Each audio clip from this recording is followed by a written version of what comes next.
He fixes printers. He files his taxes early. He's the deadliest man in the room. Web of Lies. An action thriller.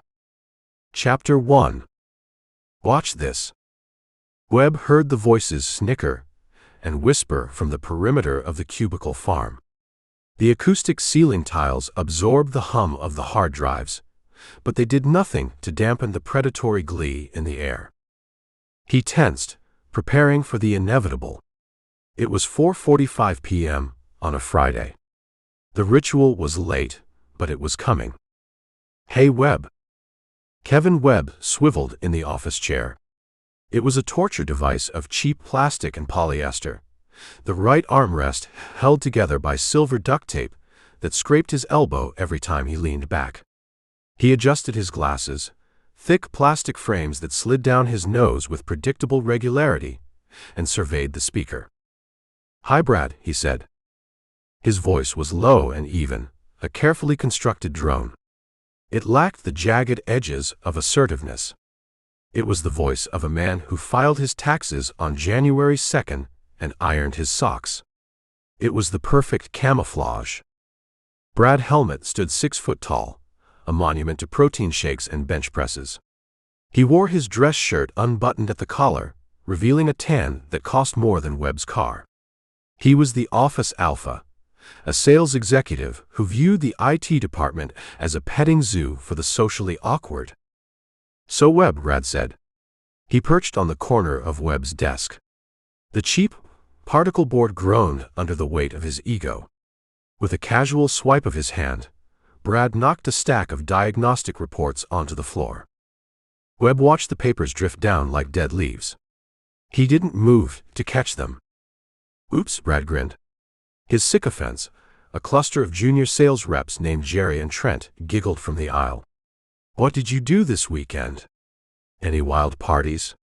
Hookers and blow?" "Not really, Brad. I went for a run and then worked from home." "Really?" Brad said, elongating the word until it snapped. "You ran? Like from the cops, or from a girl trying to talk to you?" "I just ran," Webb stammered. He dropped his eyes to his keyboard, studying the escape key. "What did you do, Brad?" Jerry asked, playing his part in the script. Brad leaned back, clasping his hands behind a head of hair that defied gravity and wind resistance. "I met this girl at the tavern. She had to be 22, easy and hot. Let me tell you boys, this girl was GTG. You know what that means, right, Webb?" Webb pushed his glasses up his nose. No." Brad rolled his eyes. The Greek chorus behind him erupted in laughter. "Good to go, Webb. She was good to go. When was the last time you met a woman who was good to go for you?" Webb calculated the trajectory of a pen on his desk. If he drove it upward at a 45-degree angle through the soft tissue under Brad's jaw, he could sever the hypoglossal nerve. Brad wouldn't be able to brag about women, or speak, or swallow ever again. It would take less than 0.8 seconds. Webb sighed. "I don't know. Or are they all just trying to go? Is that it, Webb? You have too many women trying to get away from you." "It's not that." "No." Brad sneered, leaning in close. He smelled of expensive cologne and stale ambition. "What? You keep them tied up in the basement so they can't go." More laughter. It echoed off the beige walls. "I don't have a basement." "Then where do you hide the bodies?" "Second bedroom." "You have a special room where you keep them?" "I don't keep them, Brad," Webb stammered, injecting a tremor into his voice. Brad stood up. He picked up Webb's coffee mug, a world's okayest programmer cup, and inspected the cold cream-colored liquid inside. "Don't worry, Webb," Brad shouted, turning to the wider office. "Let's make sure we don't tell anyone that Webb is one of those serial killers, okay? Even if the police come to ask, we have to keep it our secret." He dropped the mug. It didn't shatter, but it hit the desk with a wet thud, sending a tsunami of cold coffee across the keyboard and splashing onto Webb's Oxford shirt. "Oops," Brad said. He clapped Webb on the back, hard enough to bruise. Webb let the force push him forward, skidding his arm through the puddle. "You really should keep your work area clean, you know," Brad advised, wiping his hand on a file folder before tossing it onto Webb's lap. "It's in the company handbook." Brad strutted away, his entourage in tow, high-fiving as they rounded the corner toward the elevators. Webb sat motionless for 10 seconds. He listened to the elevator ding, the doors slide shut, and the silence return to the floor. Slowly, deliberately, he picked up a napkin. He didn't look angry. He didn't look sad. He looked at the coffee stain spreading across his shirt and noted the absorption rate. He cleaned the desk with efficient circular motions, threw the ruined papers in the recycling bin, and sat back down. He opened a command prompt on his screen. A stream of code reflected in his lenses. Sector 4 clear. Target Patel, moving to exit. He wasn't a victim. He was a ghost. And ghosts didn't care about spilled coffee. 2 blocks away, in a black cargo van that smelled of stale pretzels and heated electronics, Veronica Valkyrie Watson adjusted the gain on her monitor. "Who's the dweeb?" asked Bunch. Her partner, Aaron Bunch, was a man constructed entirely of soft edges and bad dietary choices. He sat surrounded by server racks bolted to the van's floor, popping pretzels into an overstuffed mouth. "You can tell?" Val asked, not looking away from the screen. On the grainy black and white feed, Kevin Webb walked out of the glass doors of the CyberDyne building. He was walking next to Mukesh Patel, the target. Patel was animated, using his hands to describe something.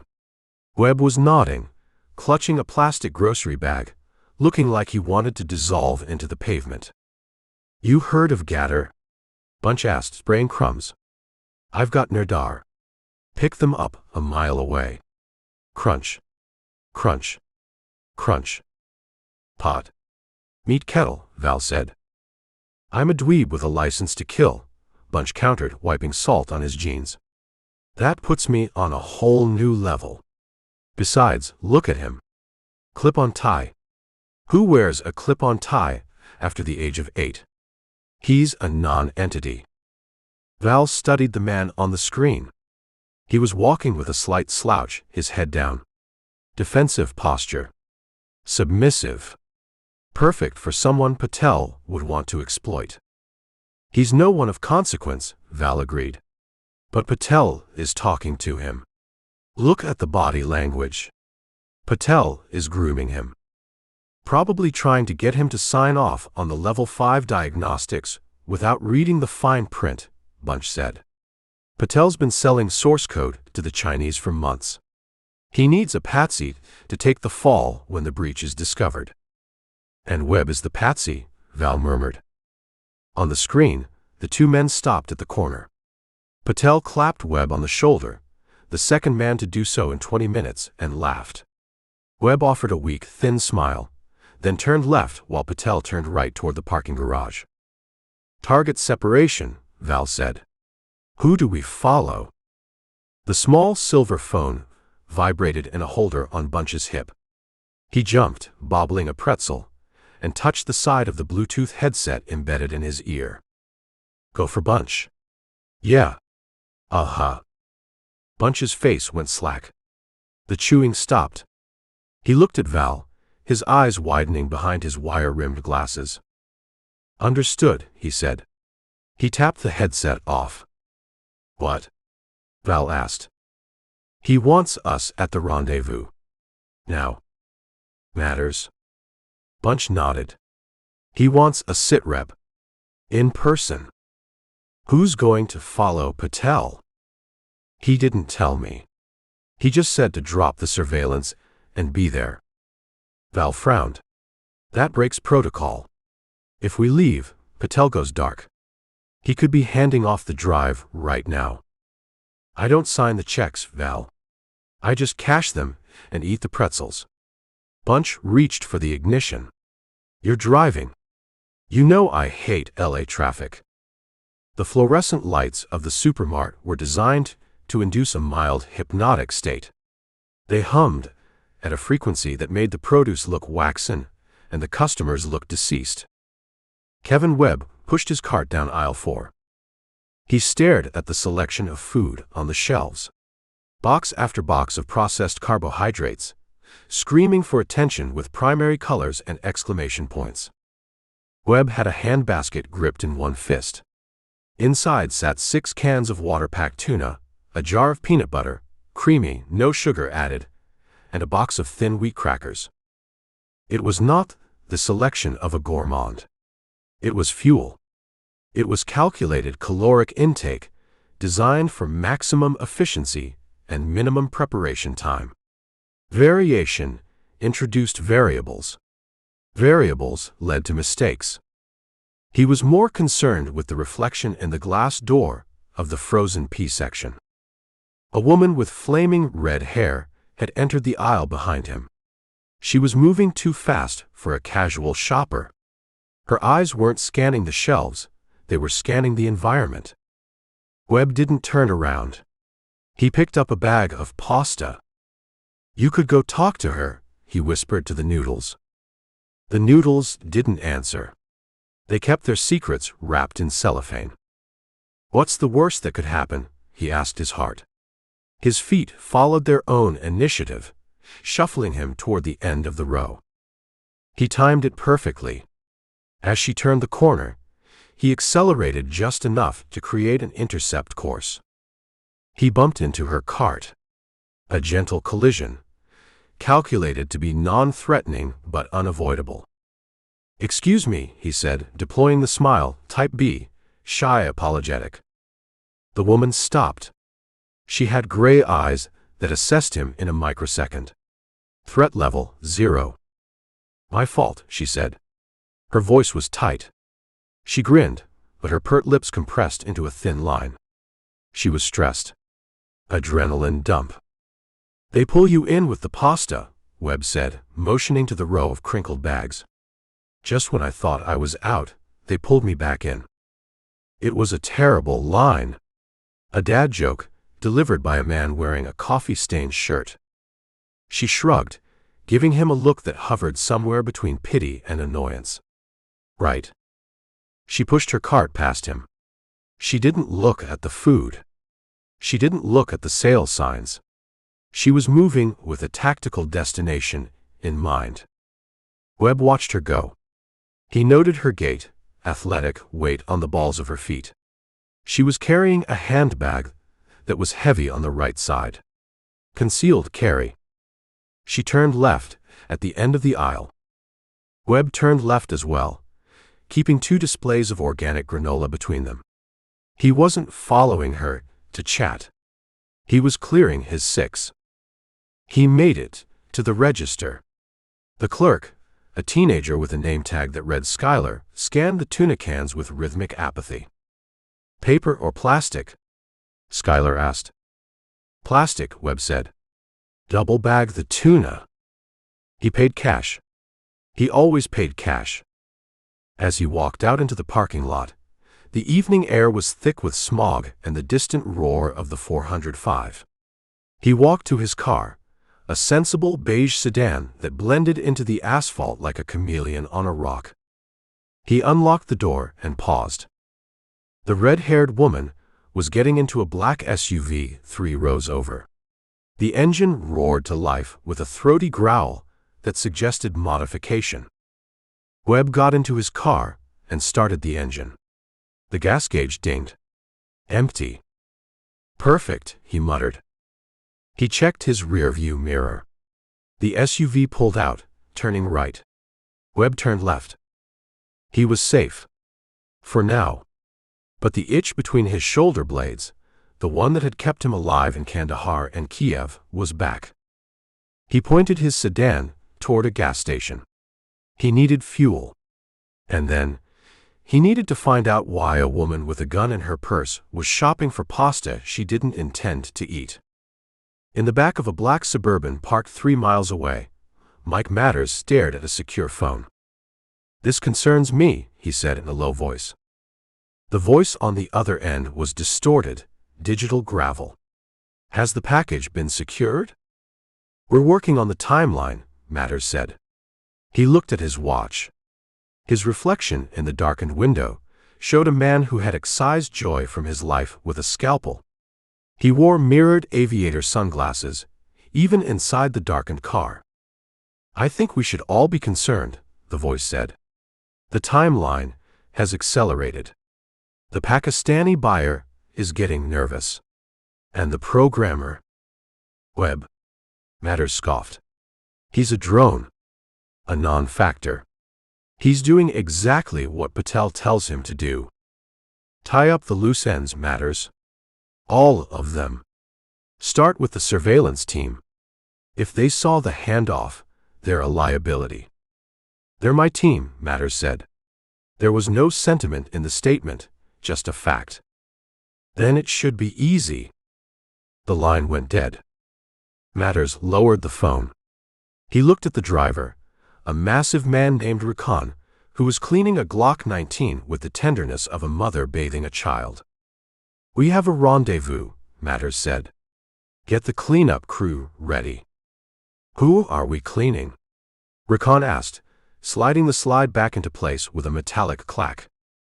Matters put his sunglasses back on. "Everyone." Chapter 2. The rendezvous point was a hollowed-out shell of corporate ambition on the 4th floor of an office building in Santa Monica. It was the kind of space real estate agents called full of potential, and everyone else called a construction site. Valerie Watson stepped off the freight elevator, her boots crunching on drywall dust. The air smelled of unmixed concrete and the ozone tang of exposed wiring. "Classy," she muttered. "Nothing says covert operations like exposed insulation." Beside her, Aaron Bunch finished a bag of pretzels and folded the foil wrapper into a tiny, perfect triangle. He shoved it into his pocket, his eyes scanning the empty floor. "It's a tactical choice, Val. Low traffic. Multiple egress points. Plus, no one asks questions if you're carrying heavy equipment in a place that looks like a war zone. Or a place to bury bodies," Val said. She didn't like it. The back of her neck prickled, a primal warning system she had honed over 6 years in field ops. She adjusted the blazer, covering her hip-holstered Sig Sauer P229. "You're paranoid," Bunch said, adjusting his glasses. "Matters just wants a debrief, away from the ears at the farm. Standard procedure when we're dealing with a mole." "Since when is Matters standard procedure?" They walked toward the center of the room, where a folding table and 3 chairs had been set up under a single, harsh work light. The rest of the floor was shadowed, a maze of metal studs and plastic sheeting that breathed in the draft from the elevator shaft. Mike Matters was waiting for them. He stood with his back to them, staring out a window that had been taped over with a giant X of blue painter's tape. He wore a charcoal suit that cost more than Val made in a month, and despite the dust in the air, not a speck of it dared to land on his shoulders. "Sir," Bunch said, his voice dropping into professional deference. Matters turned slowly. He was a handsome man, in a way that suggested he had been manufactured rather than born. His face was a mask of calculated neutrality, the frown lines at the corners of his mouth the only concession to emotion. He wore mirrored aviator sunglasses, reflecting the grim industrial space back at them. "Report," Matters said. His voice was clipped, efficient. "We have visual confirmation on the target," Bunch said, stepping forward. He pulled a tablet from his messenger bag. "Webb made contact with Patel at 1600 hours. Brief exchange. No physical handoff observed, but the body language suggests familiarity." "Patel is the cutout," Val added, stepping to the side to keep Matters and the elevator in her peripheral vision. "But Webb is the key. He's the one with the access. If Patel is selling the code, Webb is the one packaging it." Matters nodded, a microscopic movement. And the connection to the buyers? We've got a line on it, Bunch said, tapping the screen. I'm tracing a localized burst transmission from Patel's phone. It's encrypted heavily, but I've got a brute force algorithm chewing on it. We should have the recipient's IP in an hour. Matters took a step forward. The work light cast long, skeletal shadows across his face. How close are you? He asked softly. We're there, Bunch said, mistaking the question for praise. Once I crack that IP, we link Patel to the MSS. Then we roll them up. This concerns me, Matters said. Val frowned. It's a win, sir. We're closing the net. I think we should all be concerned, Matters corrected, his tone dropping a register. Has this gone up the chain? Beyond me. Val's internal alarm bells went from a hum to a scream. It was the specific phrasing. Up the chain. Not have you filed the report, but who else knows? No, sir, Bunch said, oblivious. I put the trace on it this morning. You're the first read-in. Just us? Matters asked. Just us. Good. Matters smiled. It was a terrifying expression, devoid of humor. He spun on his heel, the movement fluid and practiced.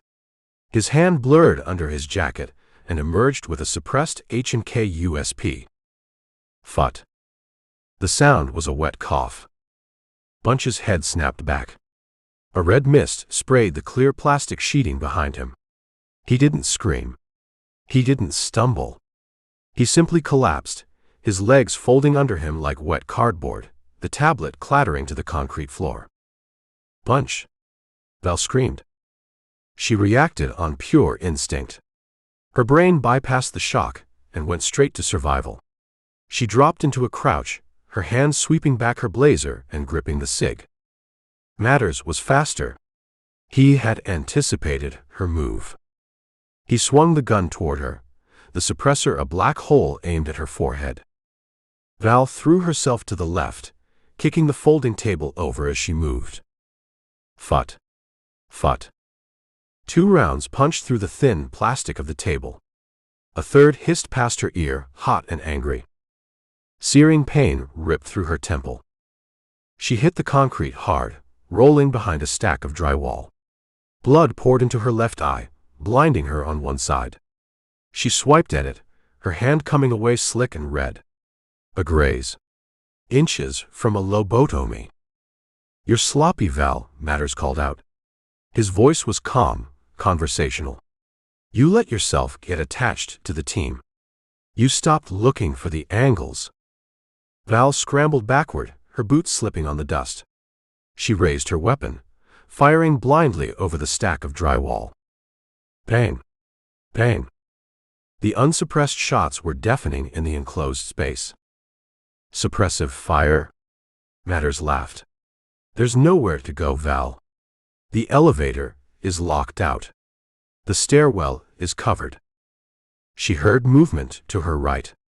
Heavy boots on concrete. She wasn't alone with Matters. He had a cleanup crew.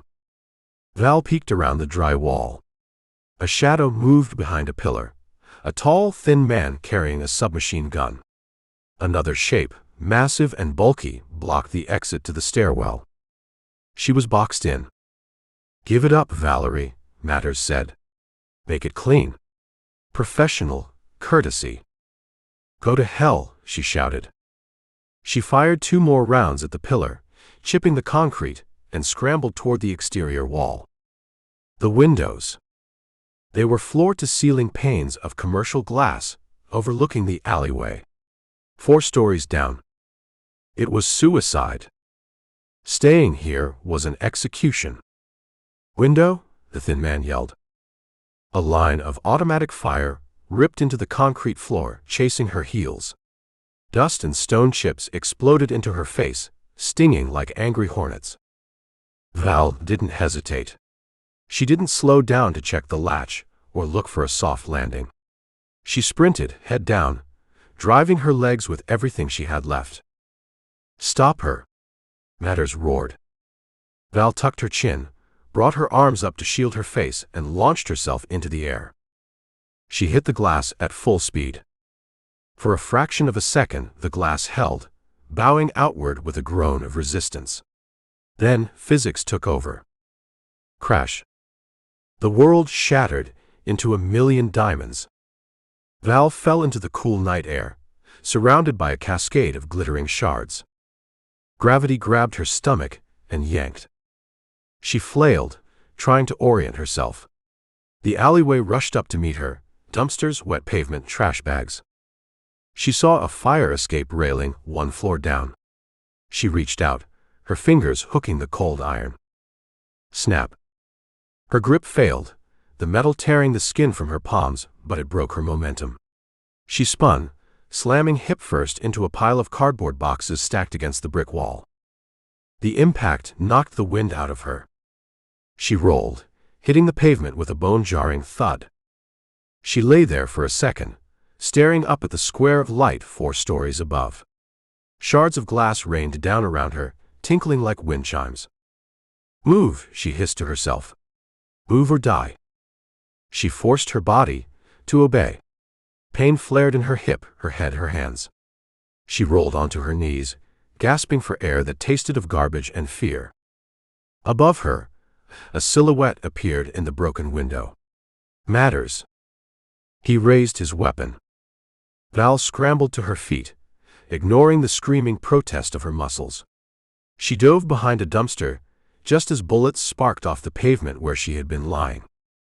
"You missed," she heard Matters say from above, his voice faint over the wind. Val didn't wait to hear the rest. She ran. She stumbled out of the alley and onto the street, blending into the shadows. She pressed a hand to her bleeding temple, her vision swimming. Bunch was dead. The agency was compromised. Matters was the leak. She was alone. No backup. No extraction. No safe house that Matters wouldn't know about. She leaned against a brick wall, checking her magazine. 7 rounds left. She needed a weapon. Not a gun, she had that. She needed a weapon that Matters didn't understand. Something he had dismissed. A face flashed in her mind. Thick glasses. Clip-on tie. Coffee-stained shirt. Webb. Matters had called him a drone. A non-entity. If Matters had underestimated her, he had definitely underestimated the man who held the keys to the kingdom. Val pushed off the wall, wiping the blood from her eye. She checked her watch. It was broken, the face smashed, but she knew the time. It was time to go shopping. She holstered her weapon, pulled her blazer tight to hide the blood, and started to run. She had to find the dweeb before Matters' cleanup crew did. Chapter 3. Kevin Webb stood at Pump 4, bathed in the sulfur-yellow glow of the station sign. He watched the digital numbers on the pump tick upward. $34.50, $34.75. Mesmerized by the steady hemorrhage of his bank account. He was filling up his beige VW Golf convertible, a car that had been described by Car and Driver as sensible, and by Brad Helmet as a tampon on wheels. Speaking of the devil. A candy apple red Mercedes SLK peeled off the boulevard and screeched to a halt at the pump opposite Webb. The driver's door opened, and a pair of Italian loafers hit the oil-stained concrete, followed by the man himself. Brad Helmet. Of course. In a city of 4 million people, fate had a sniper's aim for social awkwardness. Webb. Brad pulled his sunglasses down his nose, his eyes widening in mock disbelief. "You pump your own gas? I thought you people had robots for that." Webb sighed, keeping his hand on the nozzle. "Hi, Brad. Nice car." "Lease?" Brad said, flashing a smile that was all teeth and entitlement. He leaned against the roof of his convertible, looking like an advertisement for a midlife crisis, despite being 28. Going to a Star Trek convention? Or just out stalking civilians? "Just getting gas, Brad." Hey, check out the talent, Brad whispered loudly, nodding toward the convenience store entrance. A woman was stumbling around the corner of the building. She was dressed in a blazer and jeans, clutching a purse like a lifeline. Her hair was a mess of red tangles, and there was a streak of something dark, grease or dried blood, on her temple. It was the woman from the grocery store. Webb's pulse didn't spike. It flatlined. Situation critical. She looks rough, Brad sneered. Probably a junkie. Watch this. I bet I can get her number for $20. Brad, don't, Webb warned, his voice dropping an octave. Excuse me, sweetheart. Brad called out, stepping away from his Mercedes. You look like you need a ride. And lucky for you, I've got heated seats. Val didn't look at Brad. Her eyes locked onto Webb. She saw the beige Golf. She saw the open driver's side door. Keys? She screamed. Brad laughed. Feisty. I like that. But you're talking to the wrong guy, doll. My car is the red one. Keys? She shouted again, sprinting toward them. Webb didn't move. He felt the vibration in the ground before he heard the engine. A black Suburban tore around the corner of the station, mounting the curb. It smashed through a display of windshield wiper fluid, sending blue jugs exploding into the air like chaotic fireworks. Whoa! Brad jumped back as a plastic jug bounced off his shin. Hey! Watch the paint. The rear window of the Suburban rolled down. A barrel emerged. Thwip thwip.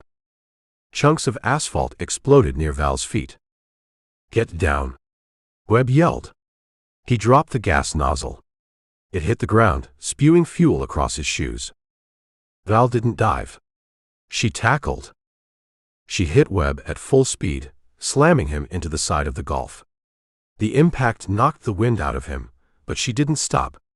She shoved him toward the open door. Drive, she hissed. My car. Brad screamed. He stepped forward, indignantly waving his arms at the Suburban. You maniacs. I'm calling the... A bullet shattered the side mirror of the Golf, inches from Brad's hip. Brad froze. His brain, processed entirely on corporate buzzwords and protein powder, couldn't compute the violence. He stood there, mouth open, a perfect target. Idiot, Val growled. She reached out, grabbed Brad by his designer belt, and yanked him backward. He tumbled into the back seat of the Golf, his legs flailing in the air. Go. Go. Go. Val scrambled into the passenger seat, climbing over the center console. Webb was already moving. He slammed the car into first gear. The tires spun on the slick puddle of spilled gasoline. Fire hazard. Webb noted calmly as he floored it. The friction ignited the fuel. Whoosh! A wall of fire erupted behind them, a perfect Hollywood backdrop. Brad shrieked, a high-pitched sound that did not align with his gym-chiseled physique. The Golf fishtailed out of the station, the rear bumper clipping a trash can. Webb corrected the slide with a subtle flick of the wrist, threading the needle between a terrified pedestrian and a slushy machine. You burned my eyebrows. Brad yelled from the back, patting his face frantically. Is my hair okay? Webb, is my hair okay? Shut up. Val snapped. She was turned around in her seat, leveling her Sig Sauer at the pursuing SUV through the gap between the headrests. The Suburban roared through the flames, unfazed. It was armored. Heavy. Fast. They're on us, Val said. Webb, lose them. I have 37 miles per gallon, Webb said, gripping the wheel. They have a V8. Physics is not on our side. Then cheat. Webb yanked the wheel to the right. The Golf hopped the median, shaking violently as it crossed into oncoming traffic. Horns blared. A Prius swerved into a fire hydrant. We're going to die. Brad moaned, curled into a fetal ball on the floorboard. I'm going to die in a beige car with Kevin Webb. This is my hell. Who is this guy? Val demanded, checking her magazine. Civilian? Coworker, Webb said. Brad, keep your head down. Why are they shooting at us? Brad sobbed. Because they missed the first time, Val said. She fired 2 shots through the rear window. The glass shattered, raining cubes of safety glass onto Brad. Ow. Hey. Watch it. The Suburban plowed through the median, crushing a keep off grass sign. A man leaned out the passenger window. Matters. He wasn't shooting. He was talking into a radio. They're calling in air support, Val realized. Or local PD. We need to get off the grid. I know a spot, Webb said. He saw a gap in the traffic ahead. A narrow alleyway between a furniture warehouse and a dry cleaner. It was tight. Too tight for a Suburban. Webb downshifted. The engine whined in protest. He hit the handbrake, spinning the wheel. The Golf drifted, tires smoking, and slotted perfectly into the alley. The mirrors scraped sparks off the brick walls on both sides. Behind them, the Suburban slammed on its brakes, unable to make the turn. It skidded past the entrance. Ha! Brad popped his head up. Suck it, losers. Down. Val shoved his head back into the upholstery. Webb navigated the alley, dodging dumpsters and cardboard boxes. He burst out onto a side street, turned left, then right, weaving through a residential neighborhood. Pull over, Val ordered. Here. It's a tow-away zone, Webb said automatically. Pull over now. Webb swung the car to the curb, in front of a quiet suburban house with a manicured lawn. He killed the engine.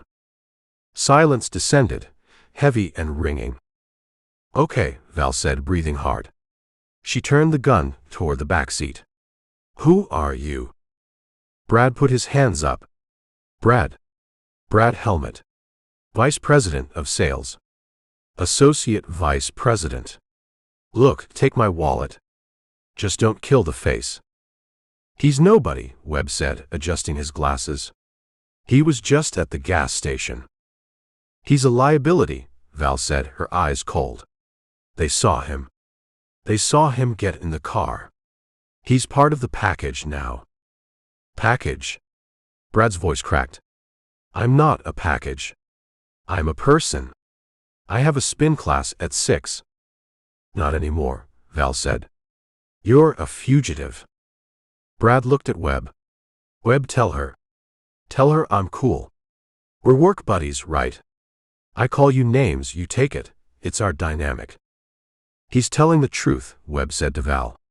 He's harmless. Harmless gets you killed, Val muttered. She winced, touching the graze on her temple. You're bleeding, Webb observed. I noticed. Suddenly, a siren wailed. A black and white LAPD cruiser turned the corner, lights flashing. It wasn't driving fast, it was prowling. Cops, Brad said, reaching for the door handle. Oh, thank God. Officer. Help. I'm being kidnapped by nerds. Don't. Val lunged for him. Too late. Brad threw the door open and fell out onto the grass. Help. They have guns. Brad screamed, pointing back at the car. The police cruiser accelerated, jumping the curb to block the Golf. 2 officers stepped out, weapons drawn. Hands. Let me see your hands. Great, Val sighed. Now we have to fight the good guys. Wait, Webb said. Another vehicle turned the corner. The black Suburban.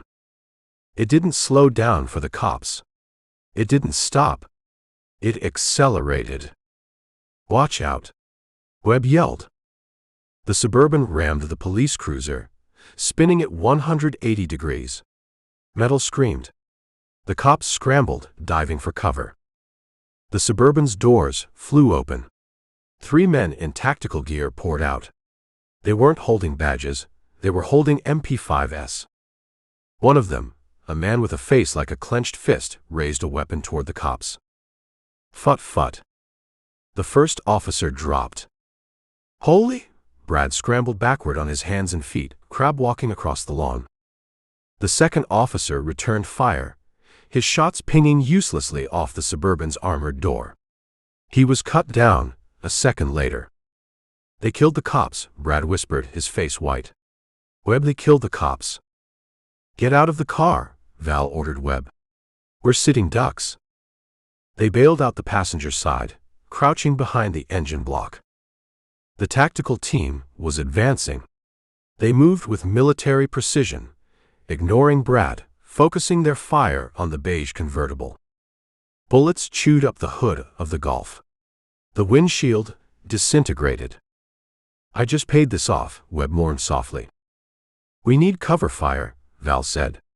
She popped up, fired 2 rounds, and ducked back down as the return fire shredded the headrest she had been behind. I'm low. 1 mag left.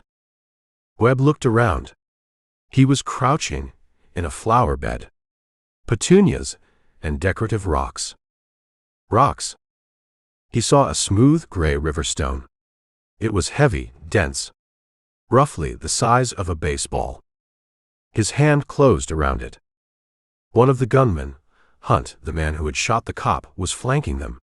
He moved around the rear of the car, his weapon raised, eyes scanning for a target. He saw Brad shivering on the grass. Hunt raised his gun. No witnesses. Hey! Webb shouted. Hunt turned. Webb stood up. He didn't throw like a computer programmer. He threw like a shortstop.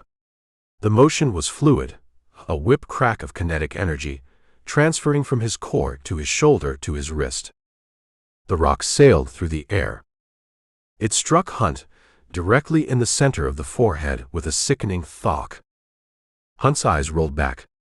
His legs turned to jelly. He collapsed backward, his finger tightening on the trigger as he fell, sending a burst of bullets into the sky. Silence. Val stared at the fallen man. She stared at Webb. What was that? She asked. Webb blinked, looking at his hand as if it belonged to someone else. He pushed his glasses up his nose. I used to play softball in high school, he stammered. Industrial League. Shortstop. You killed him with a rock, Brad whimpered from the lawn. You, David, and Goliath ate him. He's not dead, Webb said quickly. Just rebooting. Val looked at Hunt. The man wasn't moving. The dent in his forehead suggested a permanent system error. Grab his gun, Val ordered Brad. Me? Brad squeaked. I don't do guns. I do Pilates. Grab the gun. Brad scrambled forward, snatched the MP5 from the unconscious man's grip, and held it like it was a venomous snake. Car's toast, Val said. We're on foot. My ankle hurts, Brad complained. Move or die, Brad, Webb said. His voice was different. The tremor was gone. He grabbed Brad by the collar of his expensive shirt and hauled him up. Run, Webb said. They took off through the side yard, jumping the fence just as the rest of the team reached the decimated Golf. As they sprinted through a stranger's backyard, past a startled golden retriever, Brad panted, Webb, since when do you have an arm like that? Adrenaline, Webb lied. It does crazy things. Val glanced at him, her gray eyes narrowing. She didn't buy it. You don't hit a moving target at 30 feet with a rock because of adrenaline. You do it because of training. But right now, she didn't care. The dweeb had skills. And the idiot had a machine gun. It was the worst team in the history of espionage. Keep moving, Val said. We need to find a place to hide. Somewhere they won't look. I have a condo in Venice, Brad wheezed. It has a juicer. Compromised, Val said. They'll have your address by now. My girlfriend's place, Webb said. In Irvine. You have a girlfriend? Brad and Val asked in unison. Yes, Webb said, vaulting a chain-link fence with surprising grace. And she has a first aid kit. Irvine? Val muttered, climbing over after him. Great. The suburbs. Where dreams go to die. And hopefully, Webb said, where we won't. Chapter 4. The stolen Honda Civic smelled of vanilla air freshener and repressed rage. It was a commuter car, designed for traffic jams on the 405, not evading tactical hit squads. Kevin sat in the back seat, knees pressed against the upholstery, while Val drove with a terrifying, white-knuckled precision. Brad occupied the passenger seat, clutching the stolen MP5 across his lap like a sacred relic he was afraid to drop but terrified to hold. Irvine, Brad muttered, staring out the window at the endless rows of stucco homes painted in 50 shades of beige. It's like a beige bomb went off. How do you find your house? Do you use GPS or just guess? It's a master-planned community, Webb said, adjusting his glasses. Uniformity breeds property value. It breeds depression, Brad countered. I feel my soul leaving my body. Or maybe that's just the internal bleeding from where you threw me into a car door. You tripped, Val said. She slowed the car, her eyes scanning the rearview mirror for the 10th time in a minute. Which one, Webb? Turn left at the ficus tree, Webb directed. Third house on the right. The one with the aggressive hydrangeas. Val swung the car onto a quiet cul-de-sac. It was the American dream, packaged in plastic wrap. A man in a polo shirt was washing a Mustang in his driveway. 2 children rode bicycles in perfect circles. It's too quiet, Val said. Her hand drifted to the Sig Sauer tucked into her waistband. It's the suburbs, Webb said. Quiet is the point. They pulled into the driveway of a modest tan house that looked exactly like the one next to it, and the one next to that. The only difference was the front door. It was cracked open. The jamb around the lock was splintered, raw wood exposing the violence of entry. Not good, Webb whispered. Stay in the car, Val ordered. No way, Brad said, scrambling for the handle. I am not sitting out here like a duck in a shooting gallery. I'm sticking with the guy who throws rocks. They moved to the porch in a tight cluster. Val went low, leading with her gun. She kicked the door fully open and swept the entryway. Clear, she hissed. They stepped inside. The living room looked like a tornado had touched down, but a very specific, angry tornado. Sofa cushions were slashed. Books were pulled from shelves and spine broken on the floor. The drywall had been punched in at regular intervals, as if someone were looking for studs or hidden safes. Leticia? Webb called out. His voice cracked perfectly on the second syllable. Silence answered him. She's not here, Val said, moving into the dining room where the china cabinet lay face down, shattered glass glittering on the carpet. This isn't a robbery. They didn't take the TV. It's a toss, Brad said. He poked a throw pillow with the barrel of the MP5. They were looking for something specific. Or someone, Val added. She looked at Webb. Your girlfriend. What does she do again? She's a researcher, Webb said, stepping over a pile of National Geographics. Code string theory. Academic stuff. Very dry. Dry doesn't get your house tossed by pros, Val said. Pros do this. Look at the vent covers. Unscrewed, not pried. They had tools. They moved into the master bedroom. It was total devastation. The mattress was overturned, the dresser drawers dumped out. Webb stood in the center of the room, looking lost. Why would they do this? Brad knelt by a pile of clothes. He picked up a pair of silk boxers. Webb, Brad said. Does Leticia have a roommate? No. She lives alone. Does she enjoy the oversized look? What? Brad held up the boxers. These are men's XXL. Ralph Lauren. Very nice. But definitely not yours, buddy. You're a medium. Maybe a small on a cold day. Webb stared at the underwear. He blinked rapidly. Maybe she bought them for me. As a goal. Dude, Brad said, shaking his head with genuine pity. The tag is worn. These have been in rotation. I think your researcher was researching some other dudes. That's not possible, Webb said. We have a connection. We both like Sudoku. Sudoku isn't a binding contract, Brad said. He stood up, clapping a hand on Webb's shoulder. I'm sorry, man. Finding out your girl is cheating while you're on the run from a government hit squad? That's rough. That's a country song waiting to happen. Focus, Val snapped. She was rifling through the papers on the floor. Brad's right, though. This feels wrong. These clothes, there's a tack vest in the corner of the closet. Empty holster. Maybe she feels unsafe.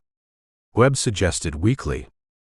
She's a handler, Webb, Val said, her eyes narrowing. Or a deep cover asset. You were the mark. She was watching you. Me? Webb pointed to his chest. I'm just IT support. Keep telling yourself that, Val muttered. I'm checking the garage. She slipped out of the room. I'm sorry she broke your heart, dude, Brad said softly. I know broken hearts. I once dated a spinning instructor who left me for a yoga teacher. The flexibility difference, it haunts me. My heart isn't broken, Webb said, dropping the confused act for a split second. His eyes scanned the window line. We need to go. Now. Why? Because the sunlight on the carpet, Webb pointed. A shadow just crossed it. Someone is in the yard. Val burst back into the room. Back doors breached. They're coming in. Crash. The front door exploded inward. Go. Go. Val screamed. She fired 2 rounds through the dry wall into the hallway, blindly suppressing the entry team. Matters walked through the splintered door frame, stepping over the debris. He didn't flinch at the gunfire. Beside him, Recon, the massive tactical operator, raised a rifle with a holographic sight. Suppressing fire. Brad yelled. He squeezed the trigger of the MP5. Nothing happened. Safety. The safety is on, you idiot. Val shouted. Brad fumbled with the gun. I don't speak German. Which one is safety? Webb grabbed Brad by the back of his shirt and hurled him into the master bathroom, just as a line of bullets chewed up the doorframe where Brad's head had been a second ago. Bathroom. Webb yelled, shoving Val in after him. They piled onto the tiled floor. Window, Webb ordered. He grabbed a heavy ceramic vase from the counter and smashed the frosted glass of the bathroom window. It's too small. Brad cried. You do Pilates, Webb said. Squeeze. He boosted Brad up. Brad wiggled through, scraping his stomach, and tumbled out onto the side yard grass. Val followed, vaulting through with cat-like agility. Webb heard the bedroom door kick open. He didn't look back. He dove through the window, hitting the grass in a roll. Backyard. Val commanded. They sprinted around the corner of the house. The pool guy, a terrified teenager named Kyle with headphones around his neck, was standing by his cart staring at them. Whoa, Kyle said. I'm not done with the pH balance. Run, Kyle. Webb shouted. Matters and his team burst around the corner of the house. Contact rear. Val spun, firing her SIG. Recon dropped to a knee, his rifle snapping up. Get down. Webb tackled Brad again, driving him into the dirt behind the pool equipment shed. Bullets sparked off the pump motor. We're pinned, Val yelled. She was reloading. Last mag. Webb looked at the pool cart. Kyle had been organized. There were white plastic jugs of chlorine shock. And next to them, yellow jugs of muriatic acid. Webb's brain flashed to high school chemistry. Or rather, the Advanced Chemical Warfare Training Module at the farm. Chlorine plus acid equals chloramine gas. Immediate respiratory distress. Caustic burns to mucous membranes. Cover me, Webb said. With what? Brad screamed. My good intentions? Throw the gun. Brad stood up and literally threw the MP5 at the advancing men. It clattered uselessly on the patio deck. I meant shoot it, Webb groaned. But the distraction worked. Recon flinched. Webb lunged for the cart. He grabbed 2 gallons of chlorine and a gallon of acid. Hey, that's company property, Kyle squeaked from behind a rose bush. Webb unscrewed the caps with a frantic, savage speed. He waited until Matters and Recon were funneling through the narrow gate between the house and the fence. A choke point. Chemistry is fun, Webb yelled. He hurled the chlorine jugs onto the concrete path in front of the men. They burst open, white liquid splashing everywhere. Then he threw the acid. It hit the puddles of chlorine. The reaction was instantaneous. A thick yellow-green cloud billowed up from the ground, expanding violently. It hissed like a living thing. Gas, Recon shouted, his voice turning into a strangled cough. The cloud engulfed them. Matters stumbled back, covering his face with his arm. Recon dropped his rifle, clutching his throat, gagging as the gas seared his lungs. Go. Go. Go. Webb grabbed Val and Brad. They sprinted through the cloud's perimeter, holding their breath. Webb's eyes watered, burning as if he'd rubbed them with jalapenos. They hit the back fence. Up. Webb laced his fingers, creating a step. Val went first. Then Brad. Webb leapt, grabbing the top of the wooden planks and hauling himself over. Behind them, in the toxic fog, they heard the sounds of men retching and stumbling blindly. They landed in the neighbor's yard, a pristine lawn with a swing set. What was that? Brad wheezed, rubbing his eyes. Mustard gas. Did you just commit a war crime in Irvine? Pool cleaning accident, Webb gasped, wiping his streaming eyes. Common mistake. Never mix the yellow jug with the white jug. You knew, Val said. She was staring at him again. Her face was red, her eyes tearing up, but her gaze was laser-focused. You waited for the choke point. You created a denial of area screen. I read the warning labels. Webb insisted, pointing a shaking finger back at the fence. It says do not mix in big red letters. I just aggressively didn't listen. We need a car, Val said, letting it drop for the moment. They'll recover in 2 minutes. Webb looked at the neighbor's driveway.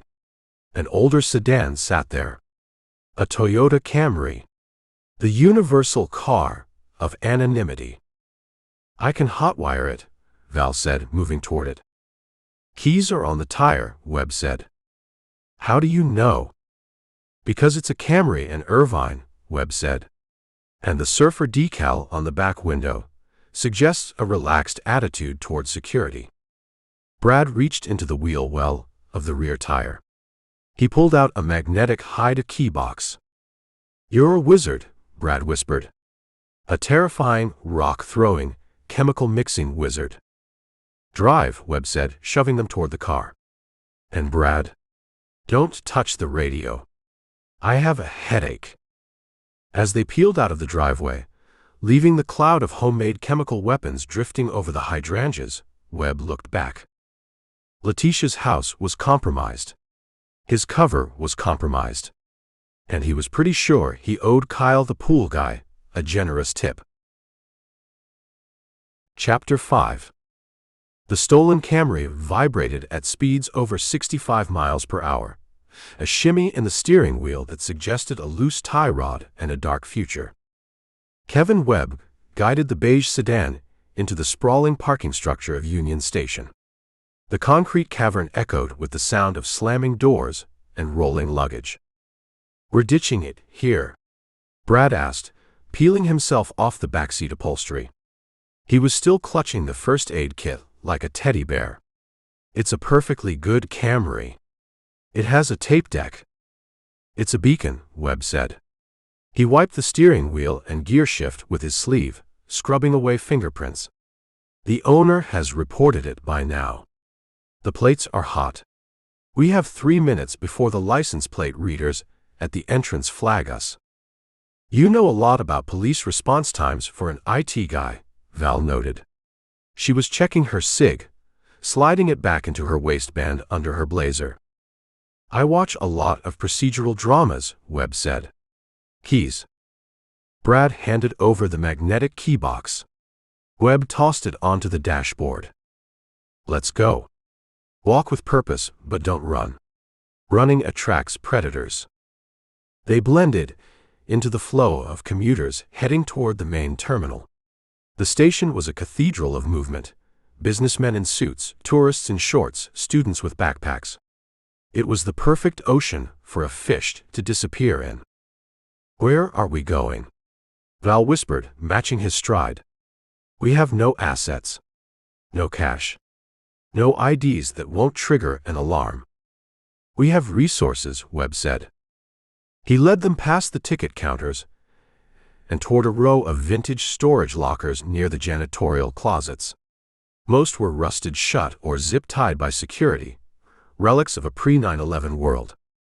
Webb stopped in front of locker 402. Lockers? Brad scoffed, looking around nervously. Dude, this is where people leave drugs or severed heads. Haven't you seen Men in Black? Webb ignored him. He knelt in front of the locker.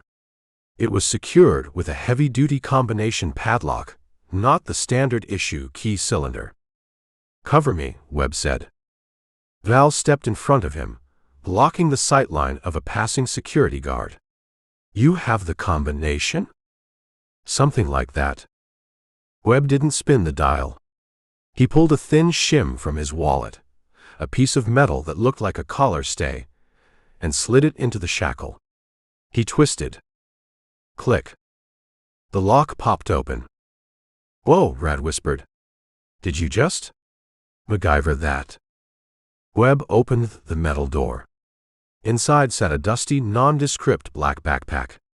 He pulled it out and slung it over one shoulder. How did you know that was there? Val asked, her voice laced with suspicion. I have some friends who are in your line of work, Webb said, starting to walk again. What is my line of work? She challenged. The spy game, Brad interjected, hopping to keep up. Obviously. And Webb is like, the guy who supplies the gadgets. Are you Q? Please tell me you have an exploding pen. Shut up, Brad, Val said, but her eyes never left Webb. Is that what you think this is? A game? I'm a security expert, Webb said coyly, adjusting the strap of the bag. Sometimes that involves off-site backups. He led them to a quiet corner near the waiting area. He unzipped the bag and pulled out a laptop. It wasn't a sleek MacBook or a flashy gaming rig. It was a thick, black brick of a machine with reinforced corners, a Panasonic Toughbook. That looks like it could survive a nuclear blast, Brad noted. That's the point. Webb booted it up. He didn't log into Windows. He booted from a USB drive he fished out of his pocket, loading a Linux kernel that scrolled lines of white text faster than Brad could read. He opened a browser, navigated to a generic Gmail login page, and typed in a username, PolarBear64. He didn't check the inbox. He opened the drafts folder. He typed SOS. Sector 4. Package compromised. Request extraction protocol Delta. He saved the draft and closed the lid. You didn't send it, Val said. She had been reading over his shoulder. Sending creates a packet trail, Webb explained. Saving to drafts on a shared account allows the other party to read it without a transmission log. It's digital, dead dropping. Who is the other party? Mother, Webb said. Your mom? Brad asked. You're telling your mom we're fugitives? Webb stood up. I need a phone. A landline. He spotted a bank of payphones near the restrooms.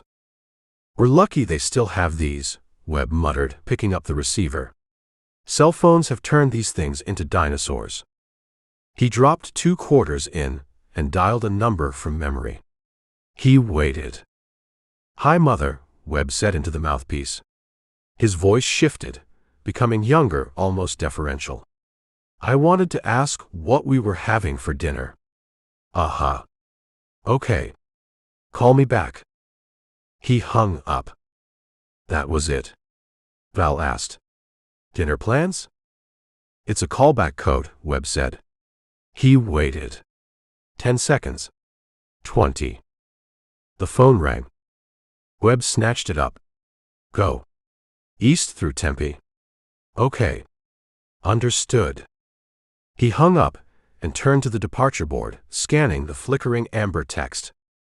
Let me guess, Brad said, leaning against the wall and nursing his bruised ribs. We're going east to Tempe. You're bleeding, Brad, Webb answered without looking. Go to the gift shop and get some gauze. And maybe a hat. You stand out. I have a distinct profile, Brad agreed. But I have no money. My wallet is in my gym bag, which is currently in the back of my impounded car. I need cash, Val said. Unless you want to add shoplifting to our list of crimes. Just go pick it out and meet me at the counter. Go with her, Brad. Val hesitated, then grabbed Brad by the arm. Don't touch anything, she warned him as they walked toward the newsstand. Webb stayed by the board. He needed 3 tickets. Cash. He scanned the crowd. He wasn't looking for a mark. He was looking for a donation. He spotted a man in a charcoal suit, Brooks Brothers tailored. The man was shouting into a Bluetooth earpiece, berating some unseen assistant about quarterly projections. He walked with the arrogant stride of someone who believed the world would part for him. Webb adjusted his path to intersect. He timed it with the rhythm of the crowd. As the businessman turned to check the time, Webb stepped into his blind spot. Thump. Apologies, Webb offered, stepping back, hands up in a defensive posture. Watch it, asshole, the businessman barked, barely breaking stride. No, not you, Janet. Some idiot just walked into me. Fix the spreadsheet. Have a great day, Webb smiled. He turned and walked toward the gift shop. In his left hand, shielded by his body, was a thick leather wallet. He met Val and Brad at the counter. Brad was holding a box of Band-Aids, 3 Snickers bars, and a tourist baseball cap that said, I love LA. Classy, Webb said. He pulled a crisp $100 bill from the wallet and handed it to the cashier. Val watched the transaction. She saw the wallet, monogrammed RJS, disappear back into Webb's pocket. You picked his pocket, she whispered as they walked away. I reallocated assets, Webb corrected. He was very rude to Janet. Somewhere in Los Angeles. The black Suburban sat idling in an alleyway behind a dry cleaner. The front bumper was crumpled, streaked with white paint from the police cruiser.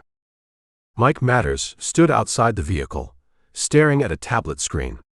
On it, grainy footage from the Irvine neighbor's security camera played in a loop. He watched the man in the glasses, Webb, toss the chemicals. Pause. Rewind. Play. Matters zoomed in. It wasn't the throw that interested him. It was the mix. The speed. The calculated use of a choke point. He's not a programmer, Matters said quietly. Inside the Suburban, Rakan was hooked up to an oxygen tank, taking deep wheezing breaths. His eyes were red and swollen. He burned my lungs, Rakan rasped. I'm going to peel him. Slowly. You got outplayed by a help desk technician, Matters said, not looking up. Shut up and breathe. Jerry, the tech specialist, was typing furiously on a laptop in the front seat. Sir, I've scrubbed the police bands. The APB is out for the Camry, but the plates haven't hit the scanners yet. They've gone to ground. They won't stay down, Matters said. Webb is running a protocol. I recognized the pattern. What pattern? Jerry asked. He's erratic. No. He's improvising, but the foundation is solid. He ditched the car. He neutralized the pursuit. He's heading for an extraction point. Matters pulled a satellite phone from his jacket. He dialed a number that routed through 3 different continents before connecting. Yes. The voice was smooth, accented. Mukesh Patel. Your boy is a problem, Matters said. He is a tool, Mukesh replied. Tools do not cause problems unless they are mishandled. Did you mishandle him, Mr. Matters? He's trained, Mukesh. He just took out a tactical team with pool chemicals and a rock. He's not writing code. He's running a field op. Silence on the line. Then that is unexpected. His dossier is clean. High school chess club. MIT. Boring. The dossier is a cover, Matters said. He's a plant. Which means the Americans have been onto you for a long time.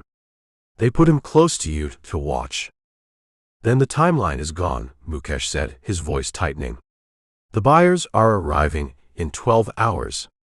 If Webb has the encryption key, I cannot deliver the product. We'll find him, Matters promised.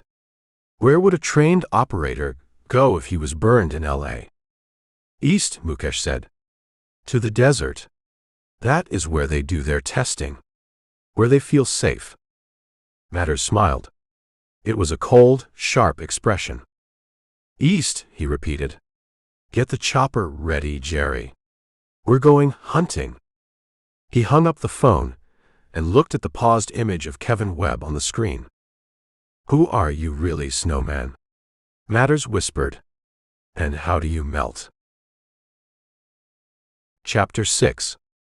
The Amtrak Southwest chief rattled through the darkness of the Mojave Desert, a silver snake cutting through a void of ink and sagebrush. Inside Car 4, the air smelled of recirculated air conditioning and microwaved pizza. Kevin Webb sat in a window seat, staring at his reflection in the glass.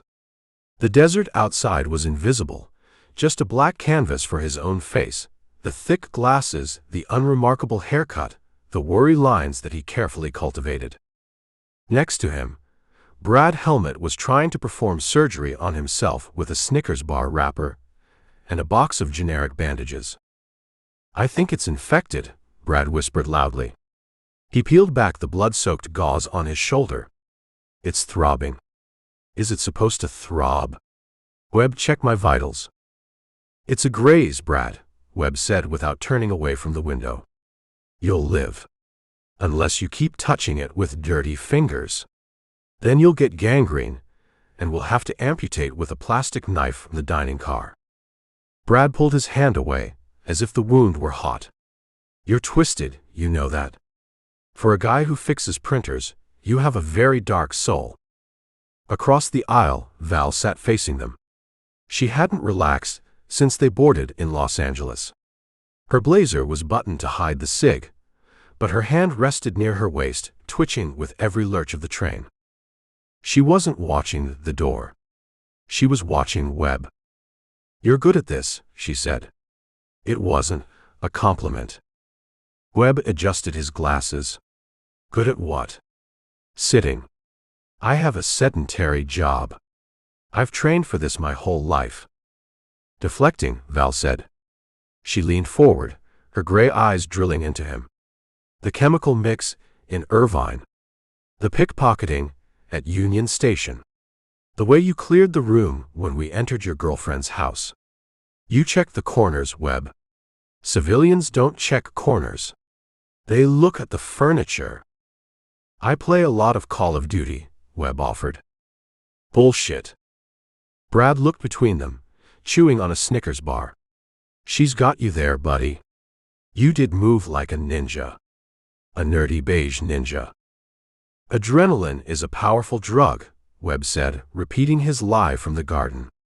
And the human brain is capable of extraordinary feats under pressure.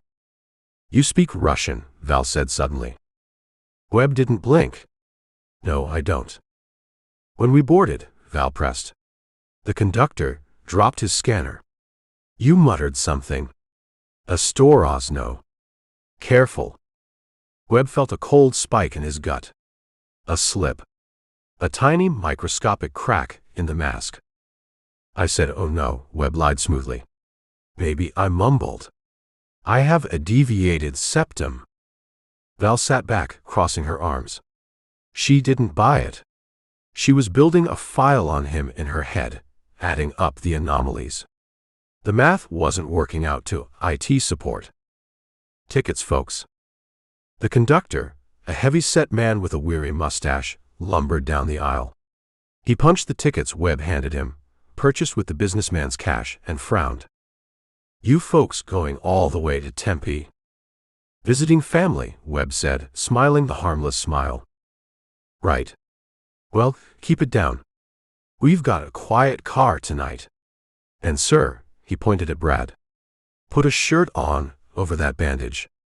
You're scaring the retirees. It's a war wound. Brad protested, pulling his ripped dress shirt closed. The conductor moved on. Webb watched him go. He watched the man pause at the end of the car, pull a radio from his belt, and speak into it. He didn't speak into the mic on his shoulder. He lifted the radio to his mouth, shielding it with a cupped hand. Private channel. Webb stood up. Where are you going? Val asked. Bathroom, Webb said. Nature calls. I'll come with you, Val said, standing up. That's weird, Val, Brad muttered. Boundary issues. Webb walked down the swaying aisle, Val a shadow on his heels. He passed the conductor's alcove. He didn't look at the man, but he listened. Car 4. 3 subjects. Male, white, glasses. Female, redhead. Webb didn't stop. He pushed through the heavy sliding door into the vestibule between cars. The noise of the tracks was louder here, a rhythmic clack-clack-clack of steel on steel. He spun around. We're burned, Webb said. His voice was stripped of the nebbish whine. It was hard, flat, and commanding. Val stopped, her hand instantly on her gun. The conductor? He's calling it in. Not to the police. He's using a dedicated frequency. Matters has assets on the payroll. How do you know? Because police use 10 codes, Webb snapped. He just gave a description and a car number in plain English. We have maybe 5 minutes before the train stops or they board at the next crossing. We can't get off, Val said. We're doing 80 miles an hour in the middle of nowhere. We can't stay on, Webb countered. If the train stops, we're boxed in. A metal tube is a coffin. He looked at the exterior door. It was sealed with a heavy latch and an emergency release handle. Go get Brad, Webb ordered. I don't take orders from you, Val bristled. Do you want to die in a coach seat next to a vending machine? Webb asked. Get Brad. Bring the bag. Val hesitated, then turned and shoved back into the car. Webb examined the door. Emergency exit. Pull handle to release. It was monitored by a sensor. Pulling it would trip the brakes. The train would screech to a halt, throwing everyone to the floor and alerting the entire crew. He needed a bypass. He pulled a pen from his pocket protector. It wasn't a normal pen. He unscrewed the cap, revealing a small magnetic probe. He jammed it into the sensor housing, disrupting the circuit loop. Tech support, he muttered. Val returned, dragging a confused and protesting Brad. I was eating, Brad complained. I have low blood sugar. If I don't maintain my glycemic index, I get cranky. Shut up, Brad, Val said. We're jumping. Brad stopped. He looked at the door. He looked at the blur of darkness rushing past the window. Jumping? Like out there? While moving? Ideally, we wait for a slow down, Webb said. The track curves up ahead near the needle peaks. The grade increases. The train has to brake to 40. 40. Brad shrieked. I can't jump at 40. I have bad knees. I have a lease on a Mercedes. I have plans. You have a bullet hole in your shoulder and a death squad on your tail, Webb said. Priorities, Brad. The door at the far end of car 4 opened. 2 men in dark windbreakers stepped in. They weren't conductors. They moved with the aggressive, scanning gait of hunters. One of them spotted the group in the vestibule. He tapped an earpiece and reached inside his jacket. Contact, Val yelled. She drew her SIG and fired a shot into the ceiling. Screams erupted in the passenger car. People dove under seats. The 2 men drew weapons, but the chaos of the panicked passengers blocked their line of fire. Now, Webb shouted. He grabbed the emergency handle and yanked. Because of his magnetic bypass, the brakes didn't lock. The door hissed and slid open. The wind roared in like a physical blow, deafening and violent. The desert night whipped past in a blur of shadows. I can't do it, Brad yelled, backing away. I'm an indoor cat. Go. Val shoved him. Brad stumbled toward the open maw. He screamed, a long, drawn-out wail of pure terror, and vanished into the darkness. You're next, Webb said to Val. Ladies first, she grit her teeth. She holstered her weapon, took a breath, and leapt. She tucked into a roll as she hit the gravel embankment. Webb looked back. The 2 men were shoving passengers aside, raising their guns. Webb saluted them, a sharp, crisp motion that belonged to a soldier, not an IT guy, and stepped out into the void. The ground rushed up to meet him. He hit the slope, his shoulder taking the impact, and tumbled. Rocks and sagebrush tore at his clothes. He spun, sliding down the loose gravel of the embankment, dust choking him. He came to a stop at the bottom of a dry wash. Silence returned, save for the receding rumble of the train and the distant wail of its whistle. Webb lay on his back, staring up at the vast, uncaring stars. He did a quick system check. Ribs bruised. Left wrist sprained. Glasses missing. He sat up, patting the ground. My eyes, he muttered. He found the frames a few feet away, one lens cracked. He put them on. The world fractured into a spiderweb on the left side. Brad, he called out softly. Val. I'm dead, a voice groaned from a clump of cactus. I am deceased. Leave me here for the vultures. Tell my mother I died looking handsome. Webb stood up and limped over. Brad was entangled in a prickly pear cactus, his I Love LA hat askew. Val was already on her feet, brushing dust off her blazer. She looked at Webb, her eyes narrowing in the moonlight. You knew the grade, she said. You knew the speed. You bypassed the emergency brake sensor with a pen. I read the manual, Webb said, helping Brad untangle himself from the cactus. Ow. Watch the needles. Brad yelped.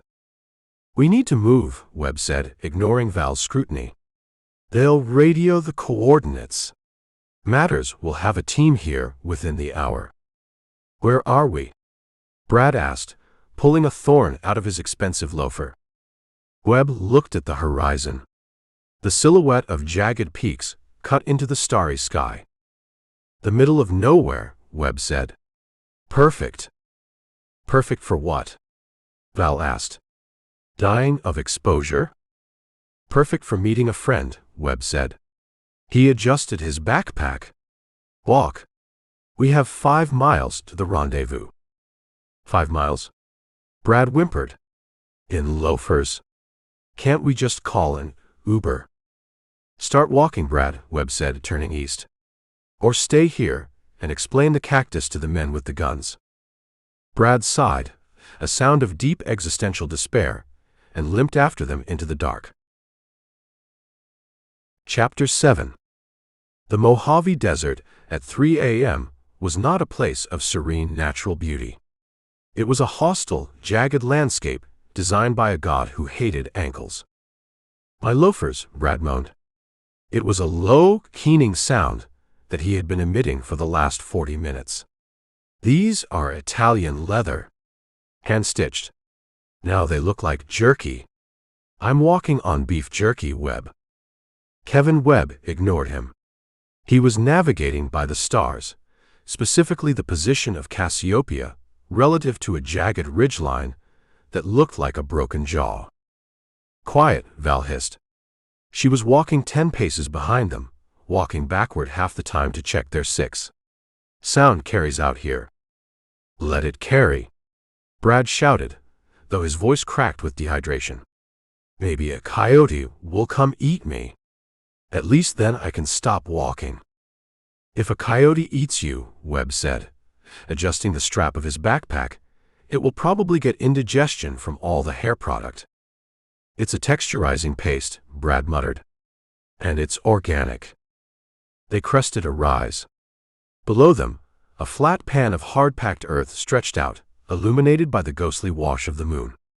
In the center of the emptiness stood a cluster of rusted corrugated metal shacks, the skeletal remains of a long-dead mining operation. "There," Webb said. "That's it." Brad squinted.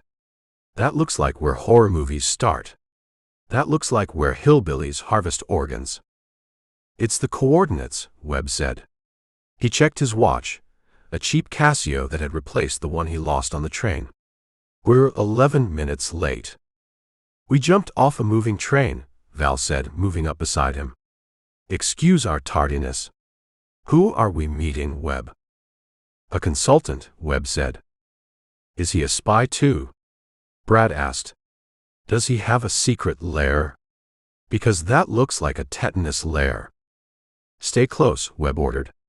"And don't make any sudden moves." They descended the slope, sliding on loose shale. As they reached the valley floor, the silence became oppressive. The wind died down. The crickets stopped chirping. "I don't like it," Val whispered. Her hand hovered near her waistband, fingers twitching. "It's a kill box. No cover. High ground on 3 sides." "It's secure," Webb said. He walked toward the largest shack, his gait steady, though he kept his hands clearly visible away from his body. He stopped 20 feet from the entrance. A rusted sign swung on one hinge, squeaking rhythmically. "Danger. Mines." "Friendly," Brad noted. "Hello," Webb called out. "I'm looking for a mechanic. My car broke down." Silence. Then a click. The unmistakable sound of a high-intensity floodlight powering up. Flash. Blinding white light erupted from 3 directions: the roof of the shack, the ridge they had just descended, and a pile of boulders to their right. "Contact!" Val screamed. She dove to the right, drawing her sig. Thwip. A projectile hit the dirt, inches from her face. Not a bullet. A taser probe. "Don't!" Webb shouted. "Stand down, Val." "Drop the weapon." A voice boomed from the darkness. It sounded like gravel in a blender, amplified by a megaphone. "Drop it or the redhead gets turned into a sieve." Val froze. She squinted against the glare, trying to find a target. Red laser dots danced across her chest. 3 of them. "Do it, Val," Webb said calmly. "They aren't missing." Val gritted her teeth. She slowly placed the sig on the ground and kicked it away. Hands on heads. Interlace fingers. Knees in the dirt. "I'm wearing white pants," Brad protested, shielding his eyes. "Do you know how hard alkali dust is to get out?" A warning shot kicked up dust between Brad's legs. "Knees." Brad shrieked, dropping instantly. "I love dirt. Dirt is my favorite." Webb knelt slowly. He didn't interlace his fingers.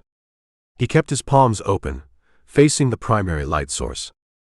Code black, Webb said loudly. Echo. November. 7. The silence stretched for a terrifying 10 seconds. Then the lights cut out. Spots danced in their eyes. As their vision cleared, shapes materialized from the darkness. 4 men. Dressed in desert digital camo, moving with the fluid, heavy grace of apex predators. They wore shamags covering their faces and carried suppressed M4 carbines. The leader, a man built like a vending machine made of muscle, walked up to Webb. He pulled down his scarf, revealing a face that looked like it had been carved out of granite with a dull chisel. A thick scar ran through his left eyebrow. "You're late, Snowman," the man said. "Traffic," Webb replied. "Had to hop a train." The man Chance looked at Val, then Brad. He sneered. "You brought luggage." "Assets," Webb corrected.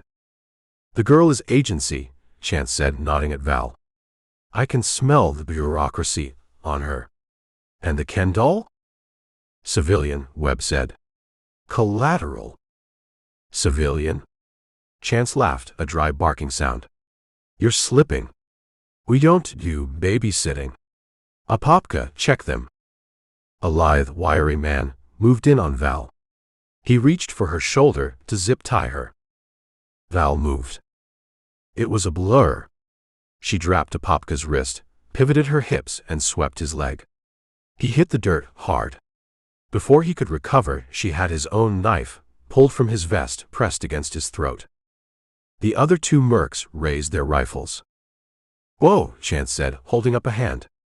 He didn't look angry. He looked delighted. "Tell your boys to back off," Val hissed, using Apopka as a human shield. "She's got fire," Chance grinned at Webb. "I like her." "Apopka, stop playing with the food." The man on the ground laughed, actually laughed, and tapped Val's arm. "Good grip, sweetheart. But check your 6. Val felt the cold muzzle of a pistol against the back of her head. She hadn't seen the 4th man move. He was a ghost. "Dead," the 4th man whispered. Val sighed and dropped the knife. She released Apopka, who sprang up, dusting himself off without a hint of embarrassment. "Pass," Chance said. "Pass," Val demanded, standing up. "What is this? A frat hazing?" "Vetting," Chance said. "If you were the leak, you would have tried to talk your way out. Only a field op fights when they're outnumbered 4-1. Stupid, but honest." He turned to Webb and extended a hand. Webb took it. It wasn't a handshake. It was a forearm grip, strong and familiar. "Good to see you, Chance." "You look like shit, Kevin. That shirt is a crime against humanity." "I was undercover." "As what? A virgin?" Brad, still on his knees, raised a hand tentatively. "Excuse me? Can I stand up now? My legs are falling asleep." Chance looked at Brad, as if he were a particularly confusing species of insect. "Who is this?" "Brad Helmet," Webb said. "Sales VP." He was in the car. "He's useless," Chance diagnosed instantly. "We cut him loose. Leave him a canteen and a compass. If he makes it to civilization, good for him." "No," Webb said. "He stays. He's part of the package." "He's a liability," Chance argued. "We're going up against a cartel-level threat, Kevin. I don't need a mascot." "He's with me," Webb said. His voice dropped that dangerous octave again. "And he knows the players." He identified Patel. Chance stared at Webb for a long moment. Then he shrugged. "Your funeral. Let's get inside. We have coffee. It's terrible, but it's hot." They walked into the main shack. Inside, it was a surprisingly high-tech command center. A military-grade generator hummed in the corner. Tables were covered with laptops, satellite radios, and maps. "Take a seat," Chance said, kicking a crate toward Brad. "Don't touch the weapons. Don't touch the comms. Don't breathe too loud." "I need a wet wipe," Brad whispered to Webb. "This place is unsanitary." "We've been tracking the chatter," Chance said to Webb, ignoring Brad. He tapped a map of the Southwest, pinned to the wall. "Matters has gone scorched earth. He's got teams sweeping the rail lines from Barstow to Kingman. He knows you jumped." "He's smart," Webb said. "He anticipates." "He's got air support," Apopka added, tossing a bottle of water to Val. She caught it one-handed. "Satellites, too. We caught a ping off the KH-11 bird 20 minutes ago. They're retasking it to grid Sector 4. "That's us," Val said. "We need to move." "We're ghosts here," Chance said. "This shack is lined with lead and copper mesh. Faraday cage. Satellites see empty desert." He leaned over the table, looking at Webb. "So, Snowman, you sent the SOS. You burned your cover. This isn't just about a few lines of code, is it?" "It's the Omni key," Webb said. The room went silent. Even Apopka stopped cleaning his fingernails with his knife. "The Omni key?" Chance whistled low. "I thought that was a myth. The skeleton key for the NSA backdoors?" "I wrote it," Webb said softly. "It was supposed to be a diagnostic tool. A way to patch holes. Patel is selling it. If it gets out, every secure server in the Western Hemisphere is an open book. Banks, power grids, nuclear launch codes." "And Matters?" Val asked. "Where does he fit in?" "Matters is the broker," Webb said. "He's selling the access to the highest bidder. Chinese, Russian, private sector. He doesn't care who burns as long as he gets paid." "Jesus," Brad said. He was holding a rusted canteen cup of coffee. "I just wanted to sell cloud storage solutions. I didn't sign up for World War III." "You're in it now, sunshine," Chance said.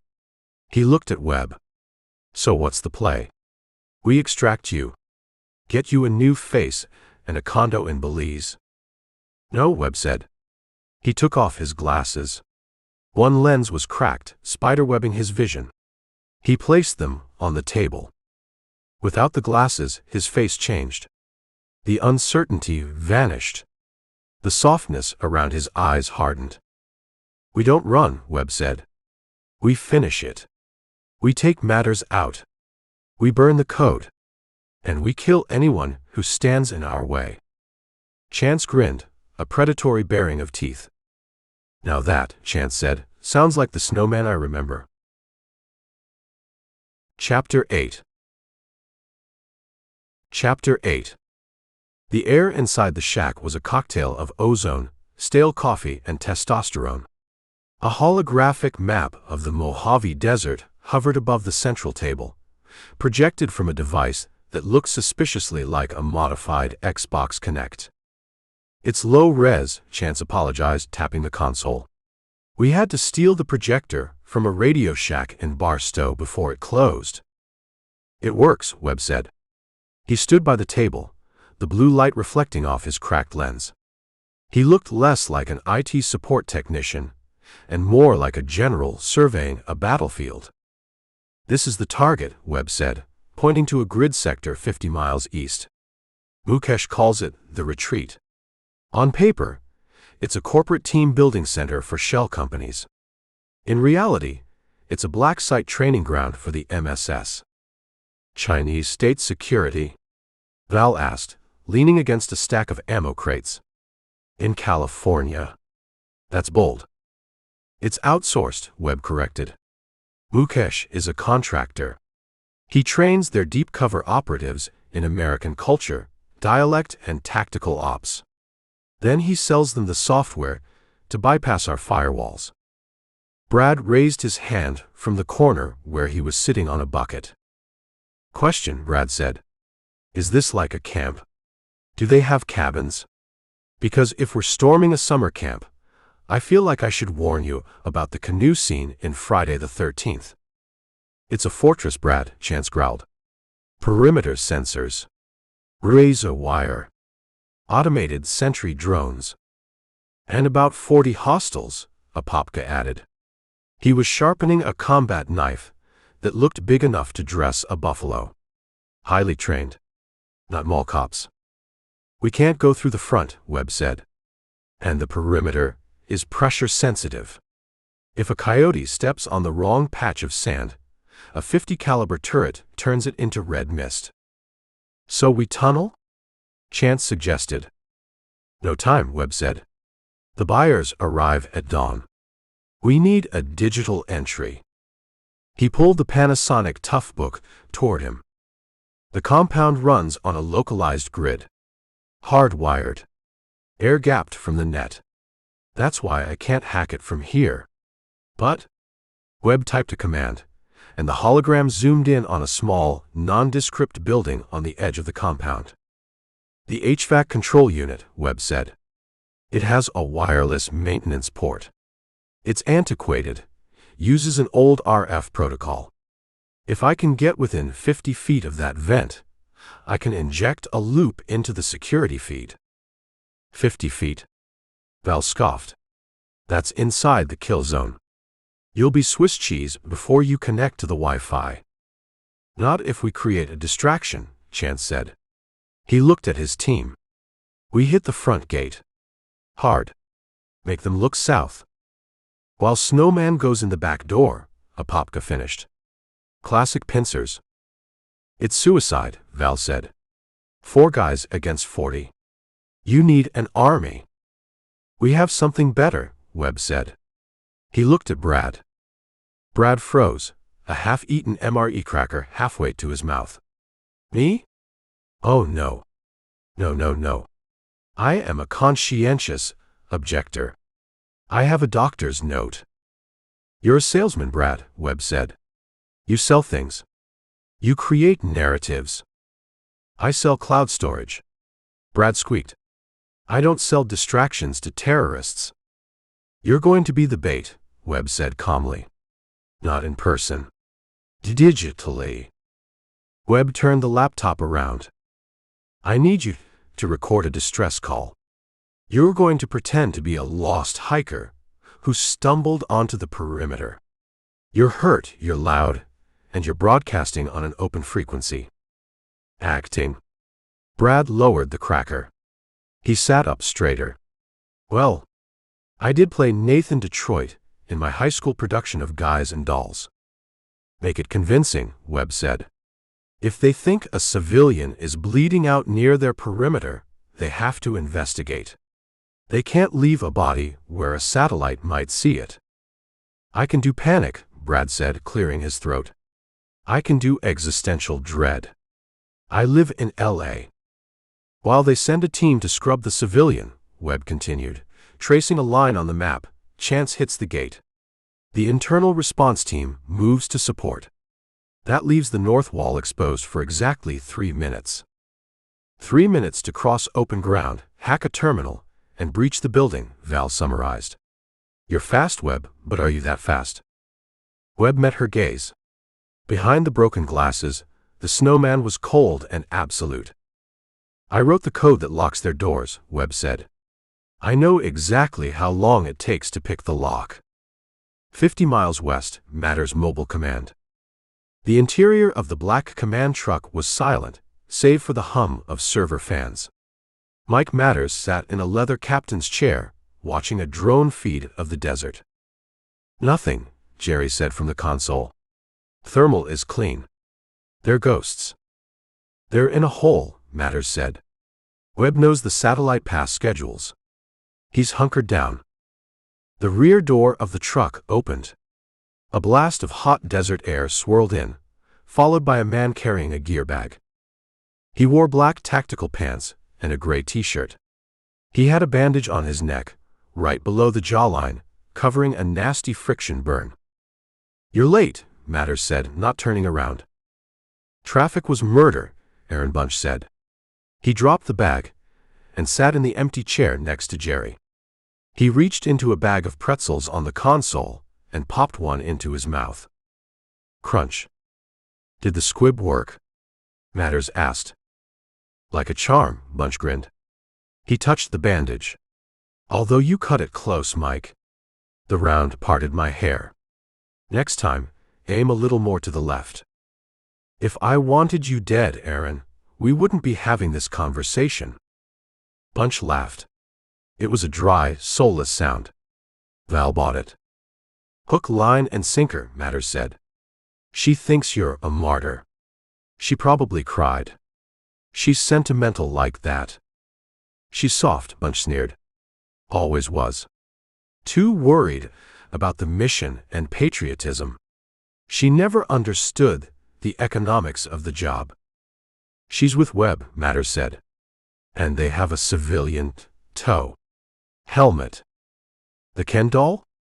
Bunch shook his head. What a circus. So what's the play? We wait for them to pop their heads up. No, Matters said. We flush them out. He tapped the screen. Mukesh is nervous. He wants extra security for the arrival. I told him we'd handle it. You think they're going to the compound? Bunch asked. Webb has the Omni key in his head. He knows Mukesh is the seller. He's not running, Aaron. He's coming to stop the sale. He's got a hero complex. Disgusting, Bunch muttered. I want you on the inside, Matters ordered. Suit up. Take a team. If Webb breaches the perimeter, I want you waiting. And Val? Bunch asked. His eyes glinted behind his wire-rimmed glasses. What are the rules of engagement?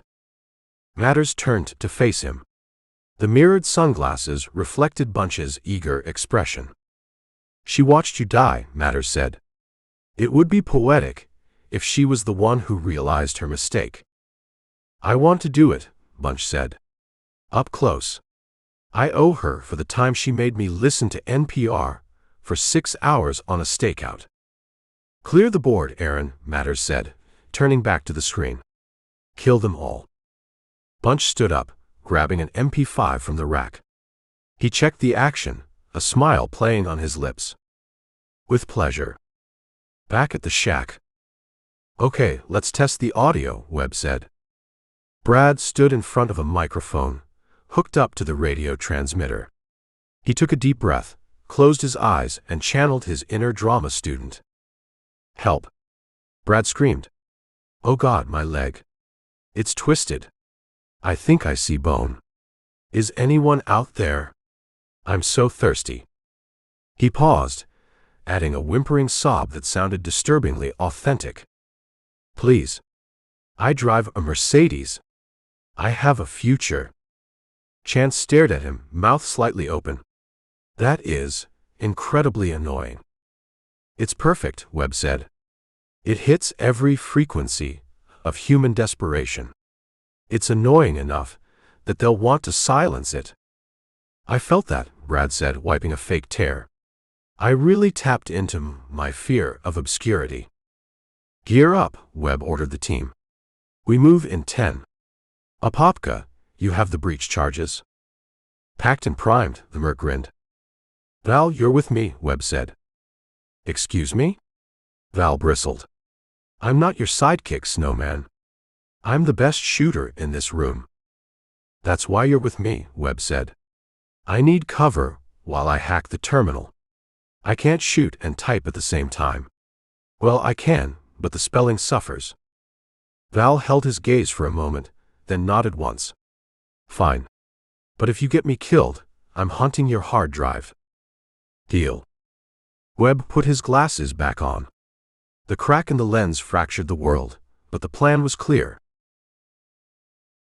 Chapter 9.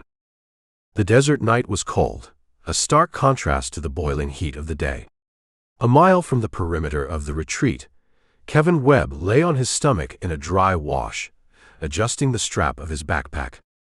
Next to him, Val checked the chamber of her Sig Sauer.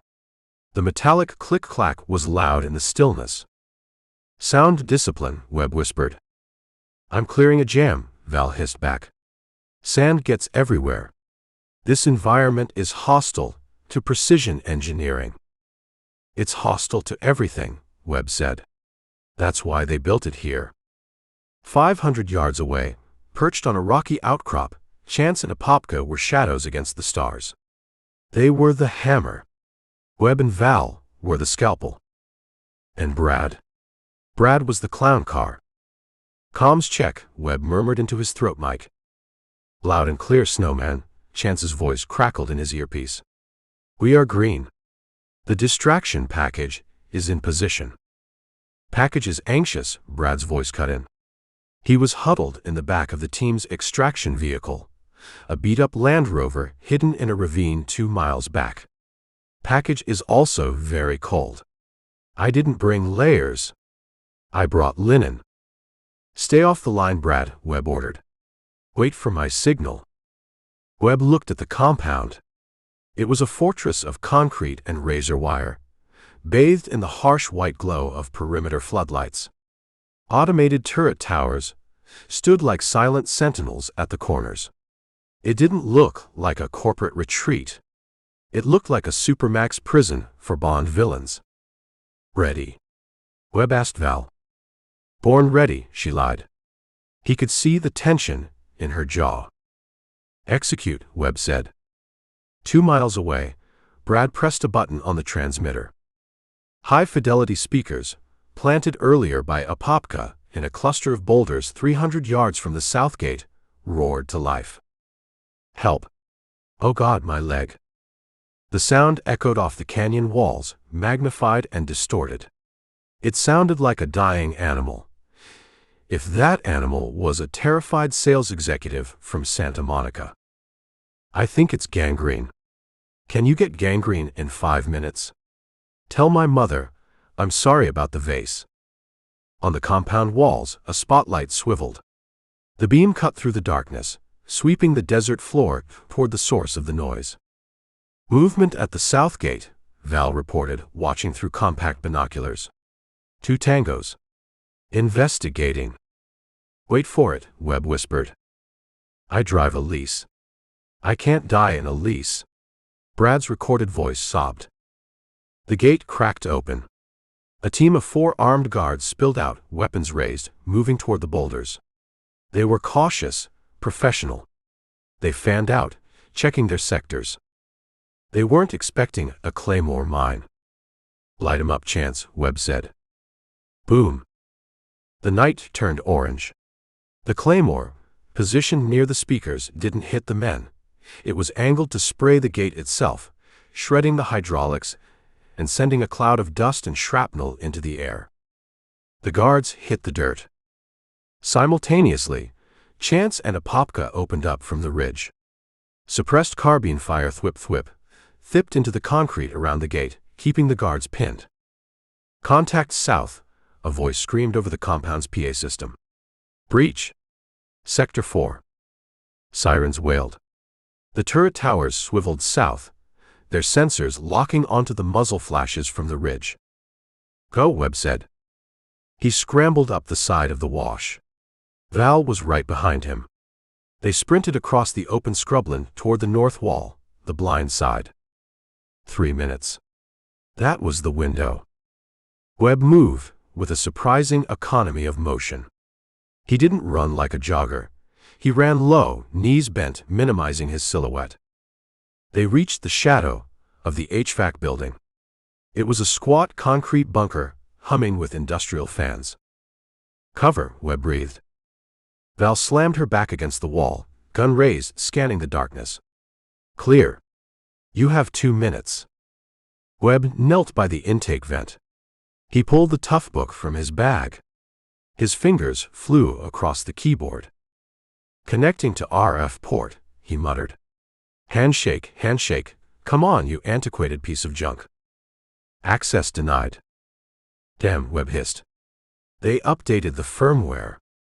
It's running a rolling encryption." "English Webb," Val snapped, watching a patrol drone buzz overhead, heading south toward the firefight. "The key is changing every 10 seconds, Webb said. "I can't brute force it. I need to bridge the connection, physically." He stood up. "What are you doing?" Val hissed. "I have to open the panel." Webb pulled a multi-tool from his pocket. He jammed the flathead screwdriver into the maintenance panel of the HVAC unit. He twisted. Metal screeched. "Quiet," Val warned. The panel popped open. Inside, a nest of wires and a blinking circuit board.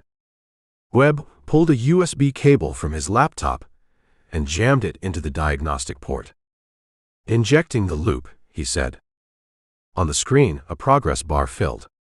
20%. 40%. Around the corner, boots crunched on gravel. Val froze. She signaled Webb, one tangible. "Approaching."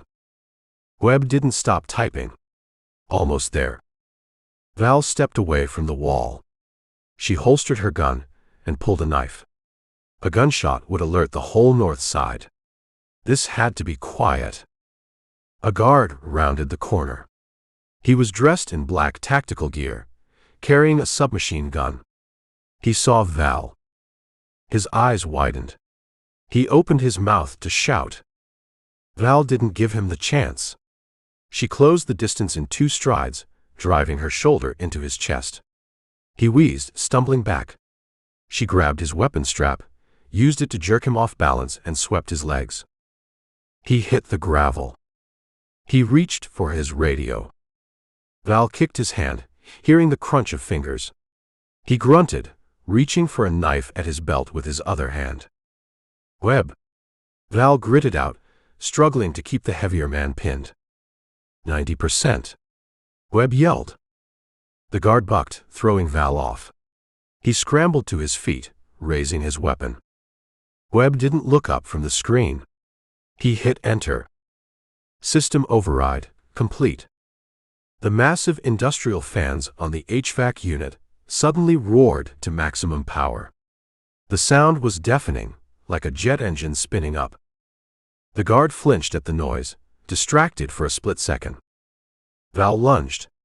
She drove her knee into his groin and followed it with a palm strike to the chin. The guard's head snapped back. He crumbled. Val stood over him, breathing hard. She dragged him behind the unit and zip-tied his hands. "Done?" she asked, wiping sweat from her forehead. "We're in," Webb said. He unplugged the cable and closed the laptop. "I've looped the camera feeds on the north sector. As far as the control room knows, this alley is empty and quiet." "The fans?" Val yelled over the roar. "Side effect," Webb shouted back. "I had to overvolt the system to bypass the firewall. It'll burn out in 5 minutes, but by then we'll be inside. Lead the way, Snowman." Webb moved to the service door. He typed a code into the keypad, a code he had harvested from the system seconds ago. Green light. The lock clicked. Webb pushed the door open. They stepped into a sterile white hallway that smelled of ozone and floor wax. "We're inside," Webb whispered into his mic.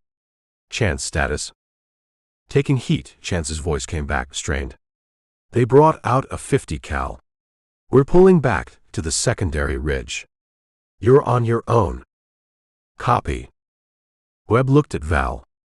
"The server room is 3 levels down," he said. "Subbasement. That's where the sale is happening. And the bad guys?" "Between here and there," Webb said. "Lots of them." "Good," Val said, checking her magazine. "I was getting bored. Let's go." As they moved down the hallway, the faint sound of Brad's recorded voice drifted through the thick concrete walls, muffled but persistent. "I have good credit. I have a 750 score. Don't kill me." Webb allowed himself a small, grim smile. The trap was sprung. Now they just had to survive the catch. Chapter 10. The interior of the compound didn't look like a terrorist training camp. It looked like a Fortune 500 pharmaceutical company. Kevin Webb moved down the corridor with a clipboard he had swiped from a maintenance cart. He walked with the brisk, annoyed pace of a man who was late for a meeting he didn't want to attend. Val moved differently. She was a shadow, flowing from doorway to recessed alcove, her weapon drawn but held close to her body. She checked every corner, her eyes scanning for reflections, shadows, movement. "You look ridiculous," Val whispered. Webb glanced down at himself. He was wearing a stolen white lab coat over his torn, dust-caked Oxford shirt. He had found a pair of safety goggles in the pocket and perched them on his forehead. "I look like I belong," Webb corrected. "Camouflage isn't about blending in with the foliage. It's about blending in with the expectations. People expect IT guys to look disheveled and overworked." "You look like you wrestled a coyote," Val said. "Project deadline stress," Webb quipped. "Sector clear." "Clear. But I hear voices ahead." 2 tangos. They approached a heavy double door marked Server Farm, authorized personnel only. A keypad glowed red next to the frame. 2 guards stood outside. They weren't the tactical operators from the perimeter. These were interior security, suits, earpieces, subcompact machine guns under their jackets. "I can take them," Val whispered, tightening her grip on the knife. "Too messy," Webb said. "And there's a camera." He pointed to a black dome in the ceiling corner. "I looped the feed, but if they don't check in, dispatch sends a patrol." "So what's the plan, Snowman?" "Improv theater," Webb said. "Stay out of sight." He adjusted his glasses, took a deep breath, and stepped around the corner. He didn't sneak. He stomped.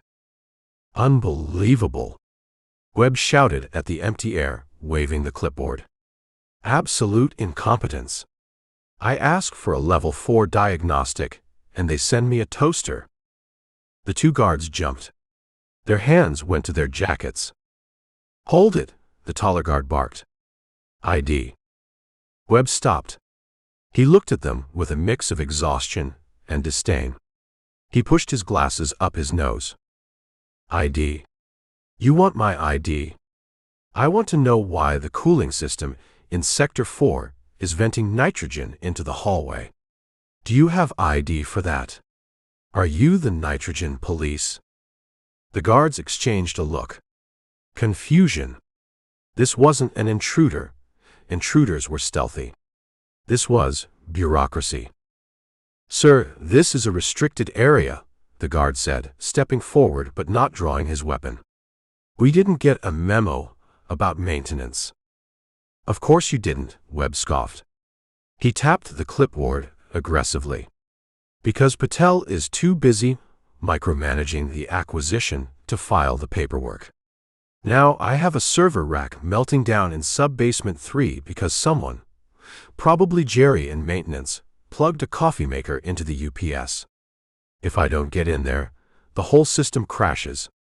And when the buyers arrive and see a blue screen of death, I'm telling them it was your fault." Webb stepped forward, invading the guard's personal space. "Do you want to explain to the Chinese delegation why their malware is offline? Or are you going to let me fix the damn coffee maker?" The guard hesitated.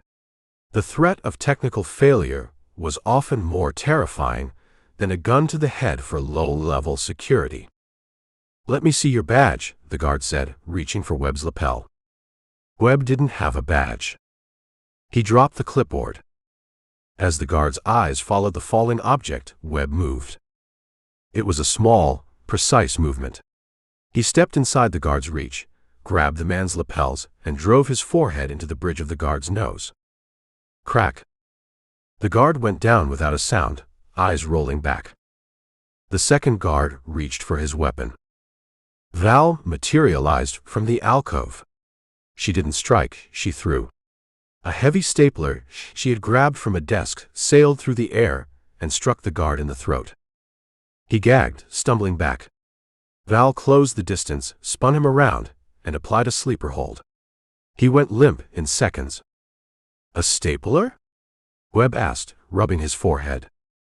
"Improv theater," Val smirked. She dragged the unconscious men into a janitorial closet. "You talk too much." "I was establishing a character." Webb moved to the keypad. He pulled a small device from his pocket, a keycard cloner he had built from a Raspberry Pi and an Altoids tin. He held it near the sensor. Beep. Green light. After you, Webb said.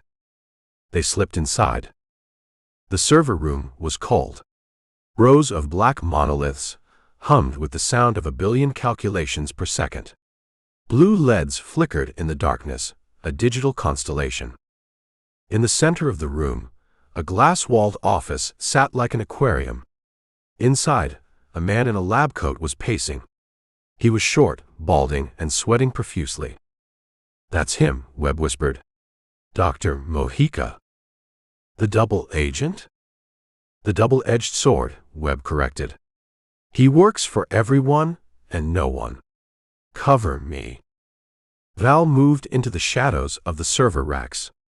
Webb walked toward the glass office. He opened the door. Dr. Mojica spun around, a tablet clutched to his chest like a shield. "Who are you? You're not supposed to be here. The test isn't until 0600. "Hello, Hector," Webb said softly. Mojica squinted. Kevin Webb. In the flesh. You look terrible. Is that blood?" "It's been a rough commute." Mojica's eyes darted to the door. "You have to leave. Mukesh knows. He knows you planted the back door. He's going to scrub the project." "I know," Webb said. He walked over to the desk and sat on the edge, casual, relaxed. "That's why I'm here. To help you scrub it properly." "Help me?" Mojica laughed nervously. "I'm not scrubbing it, Kevin. I'm trying to save it. The code, it's beautiful. Dangerous, yes, but elegant. They want to sell it to the MSS. Do you know what they'll do with it?" "They'll cripple the power grid," Webb said. "Turn off the water in DC. Crash the stock market. It's a master key to the apocalypse." "Exactly," Mojica said, his face lighting up with a manic energy. "And it works. My algorithms, your architecture, it's a masterpiece." Webb frowned. This wasn't the reaction he expected. "Hector, listen to me. We're here to destroy it. Where is the master drive?" "Destroy it?" Mojica hugged the tablet tighter. "You can't. It's science." "It's a weapon," Webb said, his voice hardening. "And you're going to help me dismantle it." "No," Mojica whispered. He took a step back. "I can't. They promised me funding. A lab in Zurich. No ethics committees. Pure research." Webb stood up. "Hector, look at me. There is no lab in Zurich. Matters is going to put a bullet in your head the second the transfer is complete. You're a loose end." "You're lying," Mojica stammered. "Matters is a professional." "Matters is a broker," Webb said. "And you're an expense." Suddenly, the glass wall of the office shattered. Crash. Webb dove to the floor as bullets chewed up the desk where he had been sitting. "Contact!" Val screamed from the server racks. Webb looked up. On the walkway above the servers, 3 men in tactical gear were firing down. And behind them, calmly eating a pretzel, stood Aaron Bunch. "Hello, Kevin," Bunch called out, his voice echoing in the cavernous room. "I see you found the doctor. Good work. You saved us the trouble of hunting him down." "Bunch?" Webb stared. "He's dead. Val said he was dead." "He got better." Bunch laughed. He raised an MP5. "Now, be a good IT guy and step away from the scientist. We have a transaction to complete." Val returned fire from the shadows, her shots sparking off the metal railing. "Webb! Move!" she yelled. Webb looked at Mojica. The little doctor was trembling under the desk. "Zurich, huh?" Webb grabbed Mojica by the collar. "Change of plans, Hector. We're taking the stairs." He dragged the scientist out the back door of the office just as a grenade dropped from the catwalk. Boom! The glass office exploded, showering the room in shards and shredded paper. Webb and Mojica tumbled into the darkness of the server rows, the hum of the machines now joined by the staccato rhythm of gunfire. "You're insane," Mojica shrieked. "I'm tech support," Webb said, checking his surroundings. "And your ticket is officially closed." Chapter 11. The server room smelled of ozone and cordite. The explosion had shredded the glass office, leaving a haze of dust drifting through the blue LED twilight of the data center.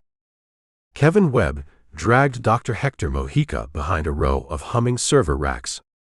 The scientist was hyperventilating, clutching his tablet like a holy relic. "He tried to kill me," Mojica squeaked. "He threw a grenade at me. That is not in my contract." "Read the fine print," Webb snapped. He shoved Mojica down. "Stay low. If you see a laser dot, move." Above them, on the catwalk, heavy boots clanged on metal grating. come out, wherever you are." Aaron Bunch's voice drifted down, cheerful and terrifying. "Don't make this hard, Kevin. I just want the doctor. You can go back to fixing printers. I'll even write you a recommendation." Val materialized next to them, sliding on her knees across the polished floor. Her face was a mask of pale fury. Blood from a cut on her cheek dripped onto her white collar, but she didn't seem to notice. "He's alive," she whispered. The words sounded foreign in her mouth. "I saw him die. I saw his head snap back." "Squib," Webb said, checking the corner. The blood pack was in his collar. "Oldest trick in the book." "Focus, Val. He's not a ghost. He's a target." "He's my partner," she hissed, her grip on the cig tightening until her knuckles turned white. "He's the man trying to kill us," Webb corrected. "Do the math later. Right now, subtract him from the equation." Bullets sparked off the top of the server rack, showering them with plastic shards. "Moving!" Val yelled. She popped out, firing 3 rapid shots toward the catwalk, forcing Bunch to duck behind a support pillar. "Go! Go!" Val shouted at Webb. Webb grabbed Mojica by the back of his lab coat. "Run, Hector." They sprinted down the aisle, weaving between the black monoliths. The server room was a maze, a grid of computing power that hummed with indifference to the violence. Flanking left, Bunch called out to his team. "They're cutting us off," Webb realized. He looked at the far wall. A heavy steel door marked coolant control. "There," Webb pointed. "It's sealed," Mojica cried. "Magnetic lock. You need a level 5 clearance." "I am level 5, Webb said. He didn't slow down. He didn't reach for a keycard. He reached for the fire suppression handle on the wall next to the door. "Don't!" Mojica screamed. "That's halon. It sucks the oxygen out. We'll suffocate." "Not halon," Webb said, yanking the lever. "Nitrogen cooling purge. HISSSS." A blast of sub-zero white fog erupted from the vents in the floor, instantly filling the aisle behind them. The temperature dropped 40 degrees in a second. "Cold!" Mojica shrieked, his teeth chattering instantly. The pursuing tactical team ran straight into the wall of freezing vapor. They stumbled, blinded.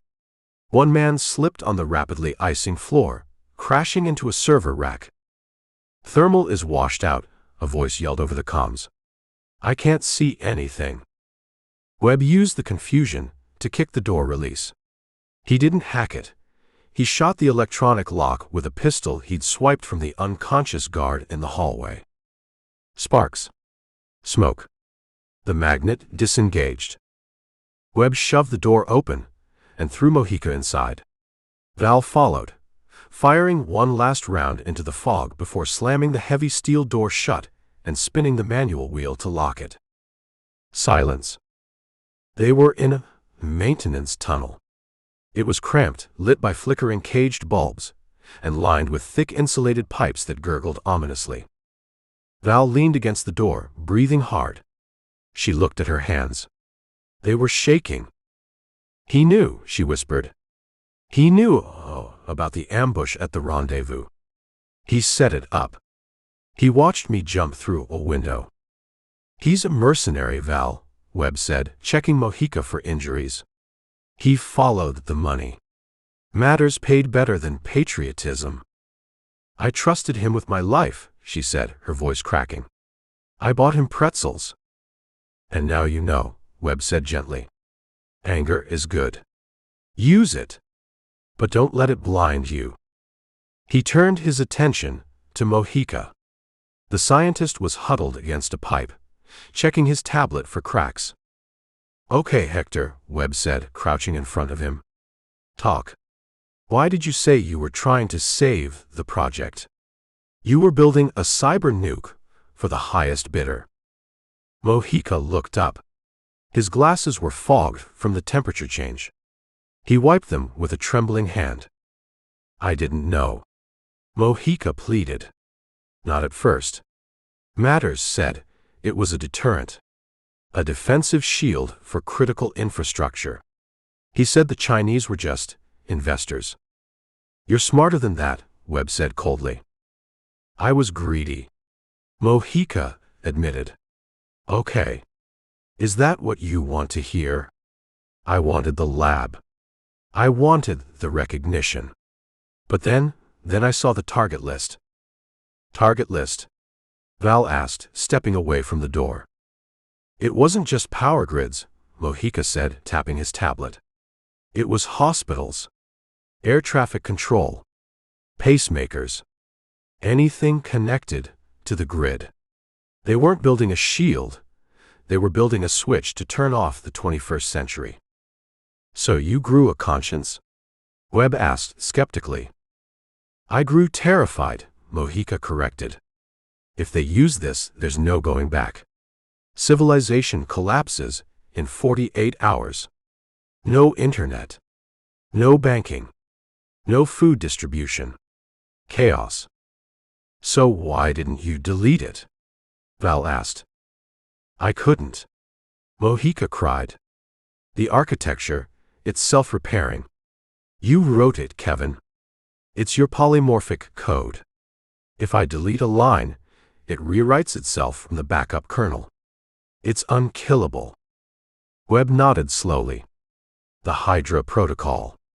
I designed it to be resilient against brute force attacks. You did too good a job, Mojica accused. I tried to sabotage it. I introduced a logic loop, a kill switch. But I couldn't activate it. Why not? Because of the biometric lock, Mojica said. The core kernel is signed with the architect's digital signature. But to execute a destructive command, a total system wipe, it requires biometric confirmation from the creator. Webb froze. Me? You, Mojica pointed a shaking finger. Your retina. Your voice print. Your keystroke cadence. The system needs you to tell it to die. Webb stood up, pacing the narrow tunnel. The pipes hissed above him. That's why Matters didn't kill me, Webb realized. He didn't just want the loose ends tied up. He was keeping me as a backup option in case the system locked down. Or maybe he doesn't know. Does he know about the kill switch? No, Mojica shook his head vigorously. If he knew I planted a bomb in his billion-dollar product, he would have skinned me alive. I told him the glitches were just compatibility issues. So we have a chance, Val said. Her eyes were clear now. The shock was gone, replaced by the icy resolve of a predator. We get Webb to the main terminal. He scans his eye. The system wipes itself. And then we kill Bunch, she added. There's a problem, Mojica said. The main terminal is in the control room. Subbasement 4. It's a bunker. Air-gapped. One way in, one way out. And right now, it's full of Chinese intelligence officers and Mukesh's elite guard. And the buyers? Webb asked.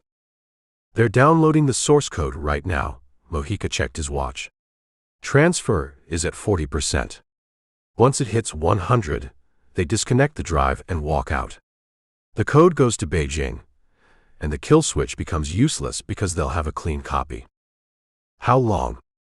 Webb demanded.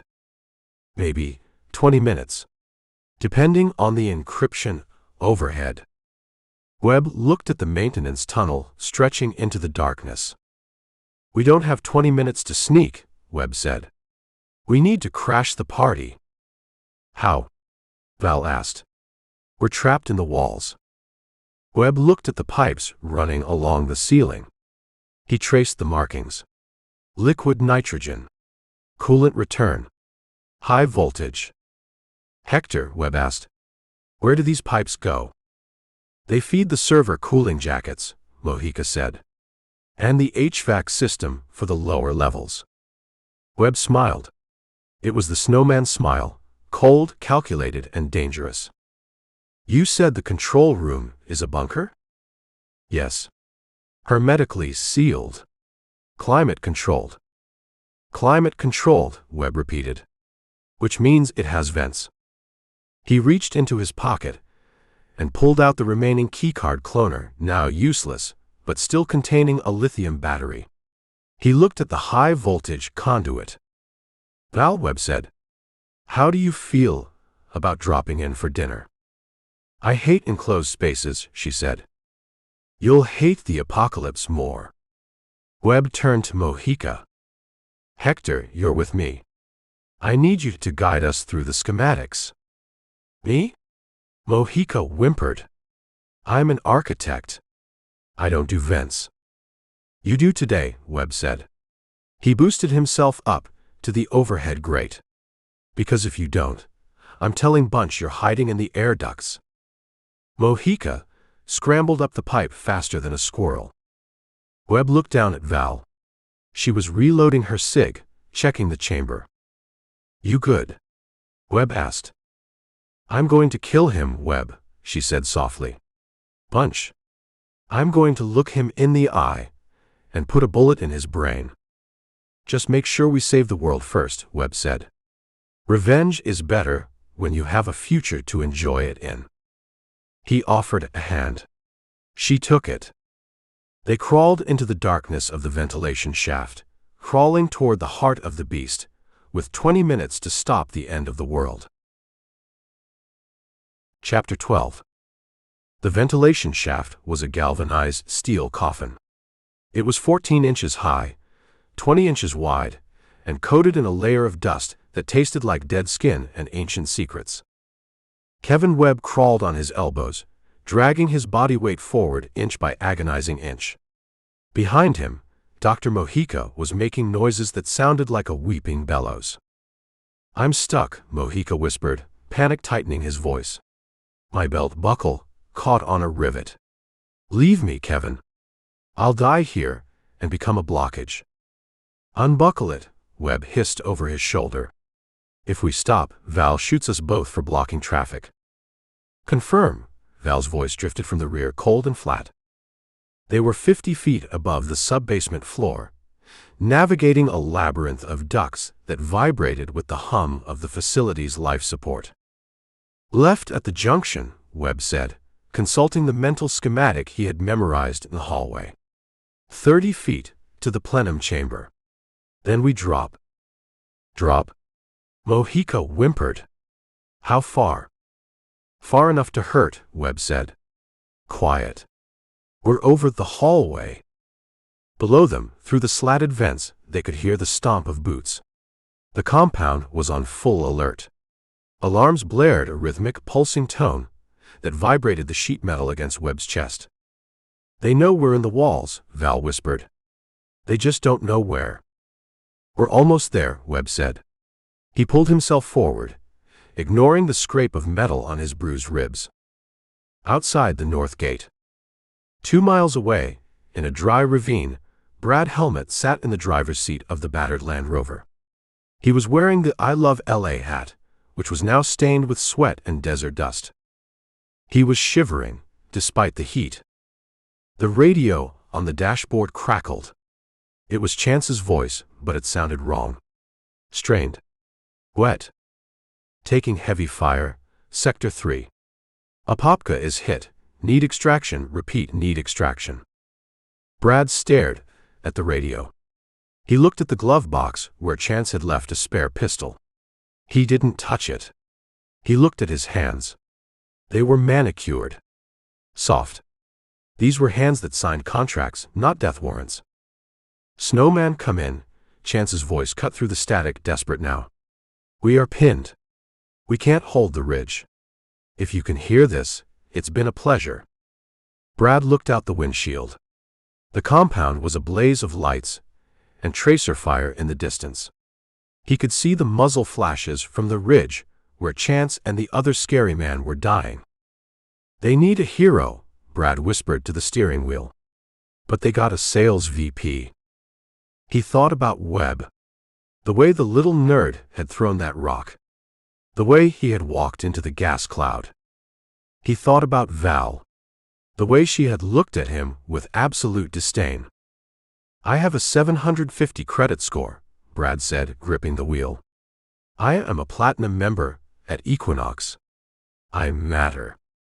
He slammed the Land Rover into gear. He didn't know how to drive tactically. He didn't know about flanking maneuvers or enfilade fire. But he knew how to merge on the 405 during rush hour. And that required a certain level of psychotic commitment. Brad floored it. The Land Rover roared out of the ravine, bouncing over boulders and tearing through sagebrush. The headlights cut a wild, careening path through the darkness. Hang on, boys. Brad screamed, his voice cracking. The cavalry is coming. And it's driving a stick shift. The control room. The control room was a masterpiece of villainous interior design.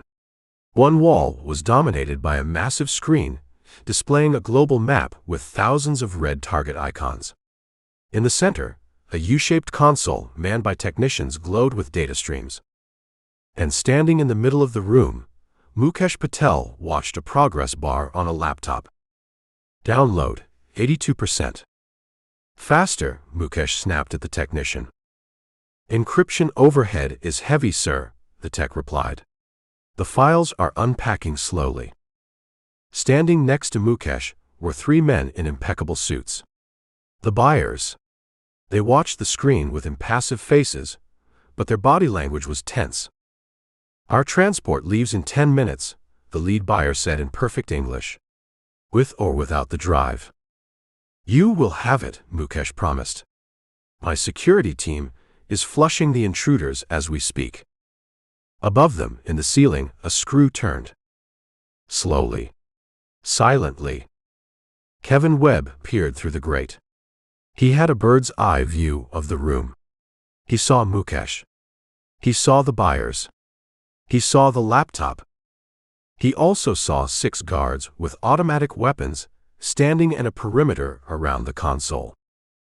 Too many, Val breathed, squeezing in next to him. We drop in, we get shredded before we hit the floor. We need a distraction, Webb whispered. Something bigger than a recorded scream. Suddenly, the building shook. Boom. A massive explosion rocked the compound.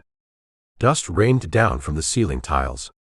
The lights flickered and dimmed to emergency red. Report. Mukesh screamed into his radio. What was that? Vehicle breach? A voice screamed over the comms. A Land Rover just rammed the main generator substation. It came out of nowhere. It's on fire, sir. Who is driving? I don't know. He's screaming about his deductible. Webb looked at Val. A slow grin spread across his face. Brad, they said in unison. Now. Webb kicked the grate. The metal vent cover crashed down onto the conference table below, scattering coffee cups and startled Chinese intelligence officers. Webb dropped. He didn't land like a superhero. He landed like a sack of potatoes, rolling to absorb the impact. "Intruders!" Mukesh shouted, pointing. Val dropped a second later. She didn't roll. She landed in a crouch, her cig already up. Bang! Bang! Bang! 3 shots. 3 guards down. "Cover me!" Webb yelled, sprinting for the main console. The room erupted. Guards opened fire, shredding the walls and the expensive ergonomic chairs. Val flipped a heavy oak table, using it as a shield. She fired through the wood, her shots precise and deadly. Mojica fell out of the ceiling last. He landed on top of a buyer, flailing and screaming. "I'm a non-combatant." Mojica shrieked, hitting the man with his tablet. "I have tenure." Webb slid across the polished floor, diving under the main console as bullets sparked off the metal casing. He popped up, typing a command into the terminal. "Biometric scan required." "Come on," Webb hissed. He leaned into the retinal scanner. A red laser swept his eye. Error. Retinal pattern mismatch. "What?" Webb stared at the screen. "That's impossible. It's my code." "The glasses." Val yelled, reloading her last magazine. "The crack in the lens. It's distorting the scan." Webb ripped the glasses off. He leaned back in. "Scan complete. Identity confirmed. Kevin Webb. Kill switch menu active." "Yes." Webb hit the execute key. "Override command." Suddenly, a hand slammed onto the keyboard. Webb looked up. Mukesh Patel stood over him, a gold-plated Desert Eagle pointed at Webb's head. "Cancel it," Mukesh ordered. His suit was covered in plaster dust, his face a mask of rage. "It's over, Mukesh," Webb said, his finger hovering over the enter key. "The system is armed to wipe." "And if you press that key, your brain will be on the monitor," Mukesh said. "Step away." "Webb!" Val shouted. She tried to move, but 2 guards had her pinned down behind the table. Webb looked at the screen, awaiting confirmation. He looked at the gun. "You're a businessman, Mukesh," Webb said, his voice steady despite the barrel inches from his face. "If you kill me, you lose the code anyway. The kill switch is on a dead man timer now. If I don't input a cancel code in 30 seconds, it wipes." It was a bluff. A desperate, poker player bluff. Mukesh hesitated. His eyes flicked to the screen. That split second was all Webb needed. He didn't go for the gun. He went for the laptop, the one downloading the files. He swept his leg, kicking the table leg. The laptop slid off the edge. Mukesh reacted instinctively, trying to catch the $1 million drive. Webb lunged. He drove his shoulder into Mukesh's gut, tackling him. The gun went off, the bullet shattering the main display screen. They rolled on the floor, a tangle of limbs and fury. Webb wasn't a fighter like Val, but he was fighting for something more than money. He jammed his thumb into Mukesh's eye.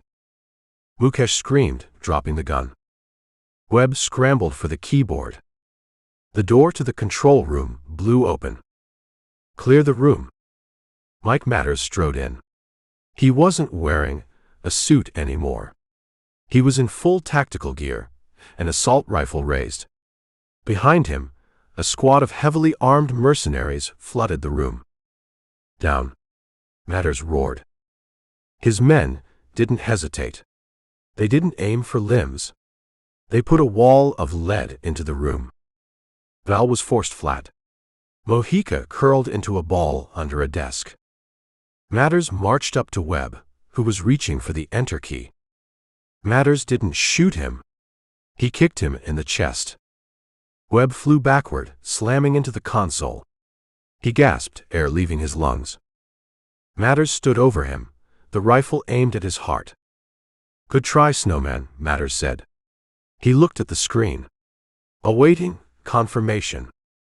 Matters reached out and pressed escape. Command cancelled. No, Webb wheezed. Load him up, Matters ordered his men. And grab the girl. We're taking the assets with us. What about the sale? Mukesh asked, wiping his bleeding eye. The sale is happening, Matters said, looking at the buyers who were cowering in the corner. But the price just went up. We're throwing in the architect. 2 mercenaries grabbed Webb, hauling him to his feet. He looked at Val. She was being zip-tied, blood streaming from a cut on her forehead. I'm sorry, Webb mouthed. She looked at him. She didn't look defeated. She looked like she was calculating the windage for a headshot. Matters keyed his radio. Package secured. Clean up the mess outside. Kill the guy in the Land Rover. Webb's heart sank. Brad. He's a civilian. Webb shouted, struggling against his captors. He's a loose end, Matters said. He turned and walked out. Move. As they were dragged out of the control room, leaving the blinking servers behind, Webb realized 2 things. First, the world was still in danger. And second, he was really starting to hate Mondays. Chapter 13. The holding cell was a repurposed storage room that smelled of industrial solvent and fear. There were no windows, only a heavy steel door and a single flickering fluorescent tube that buzzed like a trapped fly. Kevin Webb sat zip-tied to a metal chair, his back screaming in protest. Next to him, Val was bound to a support pillar, her blazer torn, a nasty bruise blossoming on her cheekbone. Dr. Mojica was curled in the corner, weeping softly into his knees. You have to stop crying, Hector, Webb said, his voice level. It uses up oxygen. We're going to die. Mojica wailed. They're going to sell us to the Chinese. I don't speak Mandarin. I have lactose intolerance. They won't kill us yet, Webb said. Matters is a capitalist. He needs to inspect the merchandise before he ships it. You're surprisingly calm for a man who just lost a fistfight with a keyboard, Val said. She tested her bonds, straining against the heavy-duty plastic. These are military grade. Double loop. I'm not calm, Webb said. I'm processing. Processing what? The variables. Brad is outside. Matters thinks he's dead. That's an advantage. Brad is a sales VP driving a burning Land Rover, Val said. That's not an advantage, that's a tragedy. The steel door clanged open. Mike Matters walked in, followed by Aaron Bunch. Bunch was eating an apple, slicing pieces off with a tactical knife. Comfortable? Matters asked. He pulled up a chair and sat backward, straddling it like a cool guidance counselor from hell. The service here is terrible, Webb said. I'm going to leave a scathing review on Yelp. Matters smiled, but it didn't reach his eyes. You almost cost me a very lucrative contract, Snowman. The buyers were displeased by the ceiling tiles in their coffee. Did the sale go through? Webb asked. Pending, Matters said.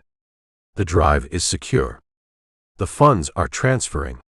Once the money hits the offshore accounts, you 3 become redundant. And the kill switch? Disabled, Matters said. Thanks to your helpful biometrics. You really should use a stronger password than your own eyeball. Bunch chuckled, tossing a slice of apple into his mouth. He's got a point, Kev. Biometrics are so 2015. Val glared at Bunch. If looks could kill, Bunch would have been a stain on the wall. You son of a bitch, she whispered. Bunch stopped chewing. He looked at her, his expression shifting from amusement to something colder. Sticks and stones, Val. I mourned you, she said. I wrote the report. I called your sister. My sister hates me, Bunch shrugged. She probably asked if there was a life insurance policy. Why? Val demanded. We were partners. 6 years. Baghdad. Kiev. We trusted you. Bunch sighed. He walked over to her, leaning in close. Trust doesn't pay the mortgage, Val. Patriotism doesn't fund a retirement account. So you sold out for money. I sold out for clarity, Bunch corrected. He turned to the room, gesturing with the knife. Terrorist. Revolutionary. Patriot. Traitor. We live in a world of gray, Mr. Webb. Gray defined by historians who haven't been born yet. It's not about religion. It's not about flags. It's about leverage. That's a hell of a speech, Webb said. Did you practice that in the mirror while you were faking your own death? Bunch ignored him. Did I ever tell you about my father, Val? He was a mechanic in Ohio, Val said. He was a hero, Bunch snapped. Sent to Iraq in '91. 20 years old. He was shot in a friendly fire incident. An A-10 pilot got twitchy. Tragic. Sure. But then your government covered it up. No explanation. No trial. Just a flag folded into a triangle and a check for $10,000. He pointed the knife at Matters.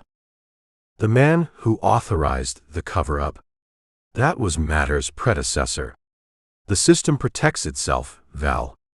It chews up people like us and spits out metals. I decided to stop being the fuel and start being the engine. So you joined the bad guys, Val said. How original. There are no bad guys. Bunch shouted, losing his cool for a fraction of a second. There are just players. And tonight we win. The Chinese get their code. Matters gets his commission. And I get to disappear to an island where no one asks me to calibrate a surveillance drone. And us. Mojica squeaked from the corner. Bunch looked at the scientist. You're a liability, Doc. You know too much about the architecture. He looked at Webb. And you're a wild card. I liked the Snowman legend. The ghost in the machine. But legends are hard to control. Didn't you learn anything watching James Bond movies? Val asked through gritted teeth. Bunch raised an eyebrow. Excuse me? The monologue, Val said. Anytime the villain engages in a monologue, it gives the hero time to escape. You're talking too much, Aaron. Bunch laughed. There are no heroes coming to your rescue, partner. No cavalry. Just a desert full of graves. He turned to Matters. We done here? Almost, Matters said. He stood up and walked over to Webb. He reached into Webb's pocket and pulled out the wallet Webb had stolen at the train station. RJS, Matters read the monogram. You picked a pocket to fund your escape. Resourceful. He tossed the wallet on the floor. The transport leaves in 20 minutes, Matters said. Get them ready. I want them loaded in the back of the cargo truck. If they make a sound, shoot the girl first. Webb needs to be alive for the handover. Understood, Bunch said. Matters left the room. Bunch lingered. He looked at Val one last time. There was a flicker of something in his eyes, regret. Nostalgia. It didn't have to be this way, Val, he said softly. You could have stayed in the car. And missed the chance to see you become a monster? Val spat. I wouldn't miss it for the world. Bunch hardened. Suit yourself. He signaled the two guards standing by the door. Watch them. If they move, bleed them. Bunch walked out, the heavy steel door slamming shut with a finality that echoed in the small room. Silence returned, heavy and suffocating. Well, Mojica whispered. That went poorly. Webb stared at the door. He was breathing rhythmically, counting the seconds. Val, Webb said quietly. Can you reach your left boot? Why? Because, Webb said, I think Bunch missed something. What? You, Webb said. He still thinks you're just an analyst with a gun. He forgot about the time in Budapest. Val frowned. I wasn't in Budapest. Exactly, Webb said. But I was. And I know a few tricks about zip ties and friction. He looked at the guards. They were bored, leaning against the wall, their weapons slung low. They were confident. They were guarding a nerd, a crying scientist, and a battered woman. They had no idea that the Snowman was done processing. Hey, Webb called out to the guards. My nose itches. Can one of you scratch it? The guard on the left snorted. Scratch it on your knee. I can't reach, Webb whined. Come on. Human dignity. The guard rolled his eyes and stepped forward. Fine. But if you bite me, I pistol whip you. As the guard leaned in, Webb's eyes shifted to Val. A microscopic nod. Chapter 14. Lower, Webb said. To the left. You're missing the spot. The guard, a thick-necked mercenary named Davis, grunted in annoyance. He leaned closer, his fingers scratching the bridge of Webb's nose with the rough fabric of a tactical glove. You're high maintenance for a dead man, Davis muttered. It's a sinus issue, Webb said. Right there. Don't stop. Davis leaned in another inch, his center of gravity shifting forward, his weapon slung loosely across his chest. He was bored. He was confident. He was standing in the kill zone. Webb didn't tense up. He didn't take a deep breath to telegraph the move. He simply exploded from absolute stillness. He drove his forehead into Davis's nose. It wasn't a warning tap. It was a kinetic strike intended to shatter cartilage and flood the tear ducts. Davis howled, jerking back, his hands flying to his face instinctively. Webb dropped his shoulder and stomped on the man's instep, pinning his boot to the concrete. Simultaneously, he stood up, bringing his zip-tied wrists up and over Davis's head in a fluid loop. He jerked his arms down. The heavy-duty plastic cuffs caught Davis across the throat, cinching tight against the windpipe. Hey! The second guard shouted from the door. He fumbled to raise his MP5. Webb didn't look at the second man. He pivoted his hips, using Davis as a human shield counterweight. He twisted his torso, wrenching the choking man around. Davis flailed, clawing at the plastic binding his airway, his face turning a dark mottled purple. The second guard hesitated, his finger hovering over the trigger. He couldn't take the shot without hitting his partner. Drop it, the guard screamed. Webb kicked the back of Davis's knee. The man buckled. As Davis fell, Webb rode him down, maintaining the choke, but then released the tension for a microsecond. He grabbed Davis's chin with his bound hands and twisted. Crack. The sound was loud in the small room. It sounded like a dry branch stepping on a landmine. Davis went limp instantly. He hit the floor with the heavy, uncoordinated thud of dead weight. Webb rolled over the body. He grabbed the combat knife from Davis's belt sheath. The second guard fired. Bang! Bang!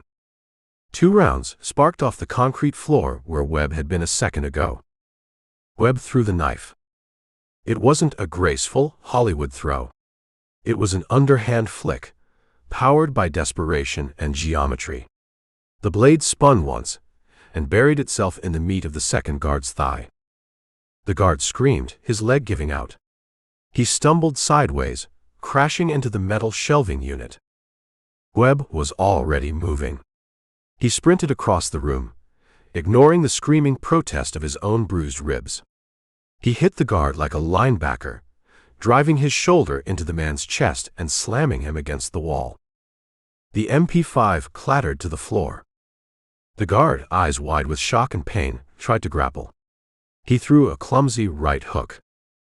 Webb ducked. He trapped the arm with his bound wrists, twisted and drove a knee into the man's solar plexus. The guard doubled over, wheezing. Webb stepped back. He raised his bound hands high and brought them down like a hammer on the back of the guard's neck. The man collapsed. Silence returned to the room, punctuated only by the buzzing fluorescent light and Dr. Mojica's erratic breathing. Webb stood over the unconscious guard. He picked up the dropped knife, sliced the zip ties on his wrists, and rubbed the red welts on his skin. He turned to face the room. Val was staring at him. Her mouth was slightly open. She looked from the dead man with the broken neck to Webb and then back again. "What was that?" she asked. Her voice was quiet. "Krav Maga," Webb said. He walked over to her. "I take a class on Wednesdays at the Y." "You broke that guy's neck," Val said. "He's dead." Webb sounded surprised. He knelt beside her and sliced her bonds. "I didn't check for a pulse. I just wanted him to stop moving. I took a hand-to-hand course under R.T. Jenkins at Langley," Val said, rubbing her wrists. "He said it's very difficult, almost impossible to snap a neck by hand in a combat scenario." "It is?" Webb asked. He moved to Mojica. "Only a handful of guys can do it," Val continued, her eyes tracking his every movement. "Dev grew. Special forces. People who don't work in IT." "Maybe he had a calcium deficiency," Webb suggested. He cut Mojica loose. The scientist scrambled to his feet, backing away from Webb as if he were radioactive. "You killed him," Mojica whispered. "You just turned him off." "He was going to shoot you, Hector," Webb said. "You're welcome." Webb turned back to the bodies. He wasn't frantic. He wasn't shaking. He moved with a cold, precise economy that was terrifying to watch. He stripped Davis of his tactical vest. He checked the plates. Ceramic, level 4. He put it on over his torn Oxford shirt. He picked up the MP5. He dropped the magazine, checked the load, full copper-jacketed 9mm, and slapped it back in. He racked the charging handle. He checked the dead man's belt.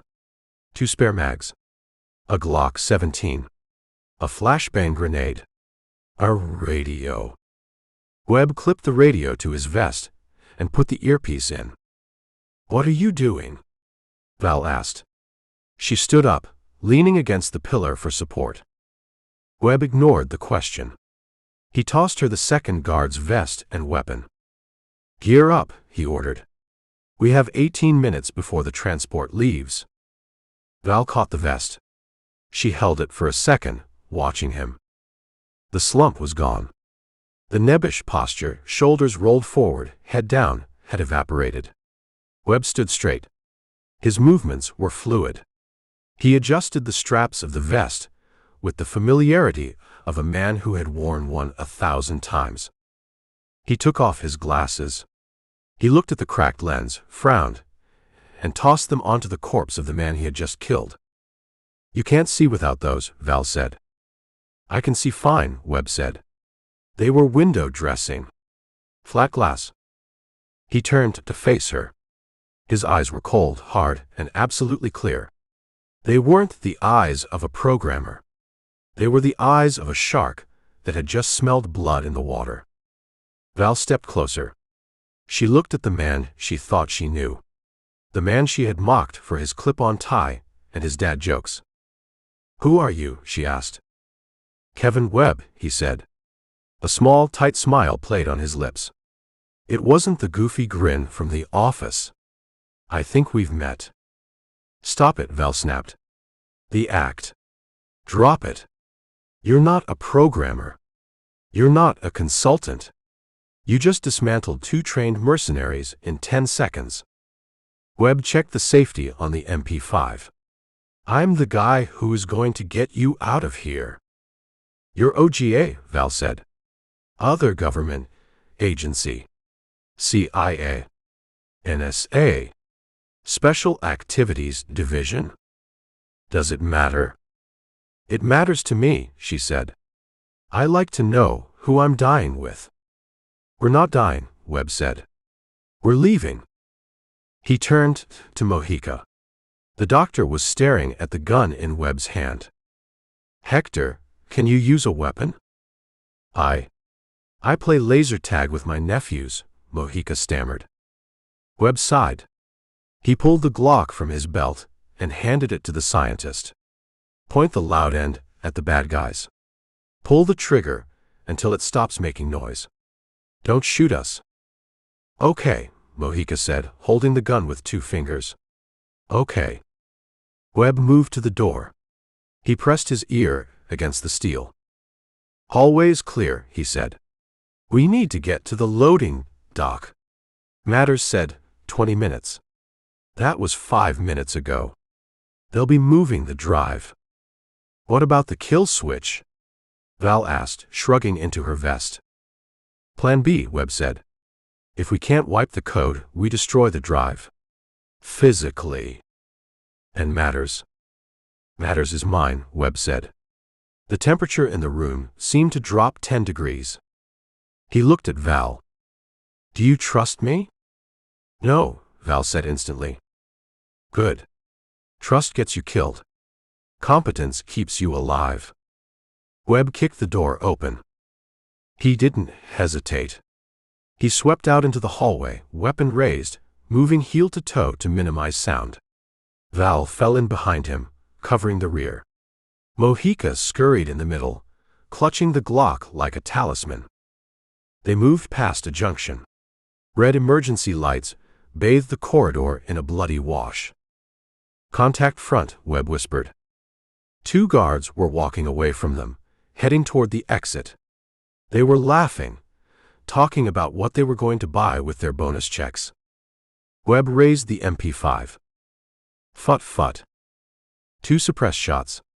2 bodies hit the floor. Webb didn't stop walking. He stepped over the bodies without breaking stride. "You didn't even warn them," Val whispered. "They made their choice," Webb said. "They signed the contract." He paused at a heavy fire door. He checked the schematic in his head, the one he had supposedly memorized from a quick glance, but in reality had known for years because he designed the security protocols for this facility 3 years ago under a different name. "Loading dock is through here," Webb said. "This is where it gets loud." "How loud?" Mojica asked. Webb pulled the pin on the flashbang he had taken from Davis. "Very." He cracked the door, tossed the grenade inside, and slammed it shut. Bang! A white light flashed through the gap in the doorframe, followed by the concussive thump that rattled the teeth. Screams of confusion erupted from the other side. "Go," Webb said. He kicked the door wide and stormed into the chaos. Chapter 15. The loading dock door rattled in its frame as the black armored SUV smashed through the wooden pallet barricade. Splinters the size of javelins rained down on the concrete. Aaron Bunch leaned out the driver's window, a silver hard drive clutched in his hand like a trophy. He didn't shoot. He waved. "Catch me if you can, Snowman." Bunch yelled over the roar of the engine. The SUV peeled out, tires smoking on the smooth concrete, and rocketed up the ramp into the blinding desert sunlight. "He's got the drive," Val shouted, firing 2 useless rounds at the retreating bumper. "We lost him." "We haven't lost him," Webb said.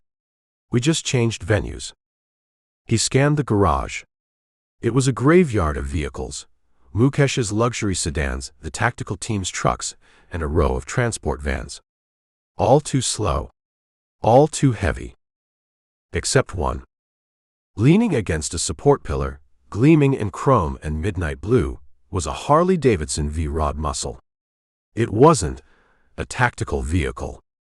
It was a midlife crisis on wheels, likely belonging to one of the high-paid mercs Webb had just incapacitated. "Can you ride?" Val asked, seeing his eyes lock on the bike. "I rode a moped in college," Webb said. He holstered the MP5 and sprinted for the bike. "A moped." Val sprinted after him. "Webb, that is 1200 cc's of American iron. It's not a moped." Physics is physics, Webb said. He jumped onto the saddle. The key was in the ignition. Arrogance. He turned it. The engine roared to life with a sound that vibrated in Webb's chest cavity. It sounded less like a machine and more like an angry dragon clearing its throat. Get on, Webb ordered. Val swung her leg over the back, wrapping her arms around his waist. She could feel the ceramic plate of the tactical vest pressing against her. If you drop this bike, she yelled in his ear, I will shoot you myself. Hold on, Webb said. He kicked it into gear and released the clutch. The bike didn't move forward, it launched. The front wheel lifted 6 inches off the ground as the torque slammed them backward. Webb fought the handlebars, his cracked glasses slipping down his nose.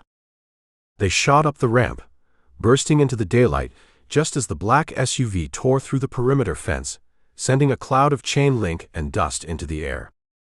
He's heading for the highway, Val shouted. Webb leaned into the turn, the footpeg scraping sparks off the asphalt. He gunned the engine, chasing the dust cloud. The desert blurred. Sagebrush became green streaks. The wind tore at their clothes. Ahead, the SUV swerved onto the 2-lane blacktop of Route 66, heading west toward the sprawling, hazy monster of Los Angeles. He's doing 100. Val checked the speedometer over Webb's shoulder. Push it. Webb twisted the throttle. The Harley screamed. The needle climbed. 110. 120. They closed the gap. The SUV loomed large in their vision, a black brick punching a hole in the air. Suddenly, the rear window of the SUV shattered. A barrel poked out. Contact! Val screamed. She released her grip on Webb with one hand, drawing her sig. The mercenary, in the back of the SUV, opened fire. Bullets cracked the air around them, pinging off the asphalt and kicking up puffs of dust. Weave! Val yelled. Webb didn't weave. He dropped the bike low to the left, crossing the center line into the oncoming lane. A semi-truck blared its horn, a wall of chrome and fury rushing past them with inches to spare. The slipstream of the truck hit them like a physical blow, wobbling the bike. Are you crazy? Val screamed. Predictable targets die, Webb shouted back. Keep shooting. Val steadied her aim against Webb's shoulder. She waited for the bounce of the road to settle, exhaled and squeezed the trigger. Bang! Bang! The rear tire of the SUV sparked. She missed the rubber, but hit the rim. Aim for the driver, Webb yelled. I'm trying. It's hard to shoot when you're driving like a suicidal teenager. They hit the outskirts of the city. The traffic thickened. The open desert gave way to strip malls and suburbs. The SUV didn't slow down. It weaved through cars, clipping mirrors, forcing a minivan into the breakdown lane. He's going downtown, Webb realized. The corporate tower. He needs a transmitter to send the file. He's not going to make it, Val said. Up ahead, the traffic on the I-10 interchange was gridlocked. A sea of red brake lights. The SUV slammed on its brakes, fishtailing. It came to a halt behind a delivery truck. We got him, Val said. He's boxed in. No, Webb said, slowing the bike as he filtered between the stopped cars. He's got a plan. Look. Bunch kicked open the driver's door of the SUV. He didn't run. He stood on the door sill, waving his arms frantically. 2 lanes over, a California Highway Patrol motorcycle officer was trying to navigate the jam. Bunch screamed, pointing back at Webb and Val. Officer! Help! They're shooting at me. Carjackers. They have guns. The cop looked. He saw 2 people on a stolen Harley. One was wearing a tactical vest. The other was holding a smoking pistol. And the rider matched the description from the APB. Oh, you have got to be kidding me, Val groaned. The cop didn't ask questions. He didn't ask for license and registration. He unholstered his radio and flipped on his sirens. Whoop whoop. Dispatch, this is 7MARY3. I have visual on the suspects from the 187. 2 subjects on a motorcycle. Armed and dangerous. Requesting immediate backup. Bunch hopped back into the SUV. He threw the truck into reverse, smashed into the car behind him to make room, and then drove over the median strip, bouncing into the HOV lane, which was relatively clear. He's framing us, Val said. Again. He's good, Webb admitted. Hold on. What are you doing? We can't fight the cops, Webb said. We have to lose them. Webb revved the engine. He dropped the clutch and shot the gap between a Prius and a cement mixer. The CHP officer peeled out after them, siren wailing. Pull over, the cop commanded over the loudspeaker. Pull over, immediately. No thank you, Webb shouted. He took the exit ramp at 60 miles an hour. The bike drifted, the rear tire breaking traction. Val tightened her grip until her ribs hurt. They hit the surface streets of downtown LA. Skyscrapers rose around them like canyon walls of glass and steel. Where is he going? Val yelled, scanning the streets. The Nakatomi building, Webb said. Wait, no. The U.S. Bank Tower. Mukesh has a server farm on the 70th floor. High-gain antenna. That's 10 blocks away. And we have half the LAPD behind us. Sirens wailed from every direction. Blue and red lights reflected off the shop windows. Webb cut through a red light, threading the needle between cross-traffic. A taxi honked. A pedestrian dropped his coffee. The CHP cop was still on their tail, riding a BMW that was nimble and fast. He's gaining, Val warned. Take the alley, Webb yelled. He swerved right, jumping the curb and shooting into a narrow alleyway filled with dumpsters and steam. The CHP bike followed. Webb dead-end. Val screamed. Ahead, a chain-link fence blocked the alley. 10 feet high. Razor wire on top. Webb didn't slow down. Trust me, he said. I hate you. Val buried her face in his back. Webb hit the rear brake, locking the wheel. He threw his weight to the side. The bike slid sideways, screeching on the pavement. Webb put a foot down, controlling the slide like a flat-track racer. They came to a stop inches from the fence, a cloud of blue smoke enveloping them. The cop wasn't so lucky. He braked hard, but he didn't slide. He stopped 20 feet back, trapped by his own momentum and the narrow walls. Webb gunned the throttle, did a 180-degree burnout, and shot back past the startled cop, exiting the alley the way they came. You are not a programmer, Val yelled, slapping his helmet. I watch motocross on ESPN. Webb lied. They burst back onto Flower Street. There it was. The tower. A monolith of gray stone. The black SUV was parked on the sidewalk in front of the lobby. The driver's door was open. Bunch was gone. He's inside, Webb said, sliding the bike to a halt next to the SUV. He killed the engine. The silence was instantly filled with the rising crescendo of approaching sirens. We have maybe 2 minutes before SWAT arrives, Val said, jumping off the bike. She checked her magazine. 1 mag left. Make them count, Webb said. He adjusted his tactical vest. He looked up at the 70-story building. Top floor, Webb said. Express elevator. He'll have the lobby secured, Val said. Then we don't use the lobby, Webb said. He pointed to the service entrance on the side. We use the loading dock. Again with the loading docks. Val sighed. You have a type, Webb. It's where the garbage goes, Webb said, pulling the MP5 charging handle. Seems appropriate for us. He kicked the service door open. They disappeared into the building just as the first black and white cruiser screeched to a halt at the curb, lights spinning, officers spilling out with shotguns drawn. Chapter 16. The service elevator smelled of pine cleaner and hydraulic grease. It was a metal cage designed for hauling trash and catering carts, not fugitives. Kevin Webb ripped the panel off the control box.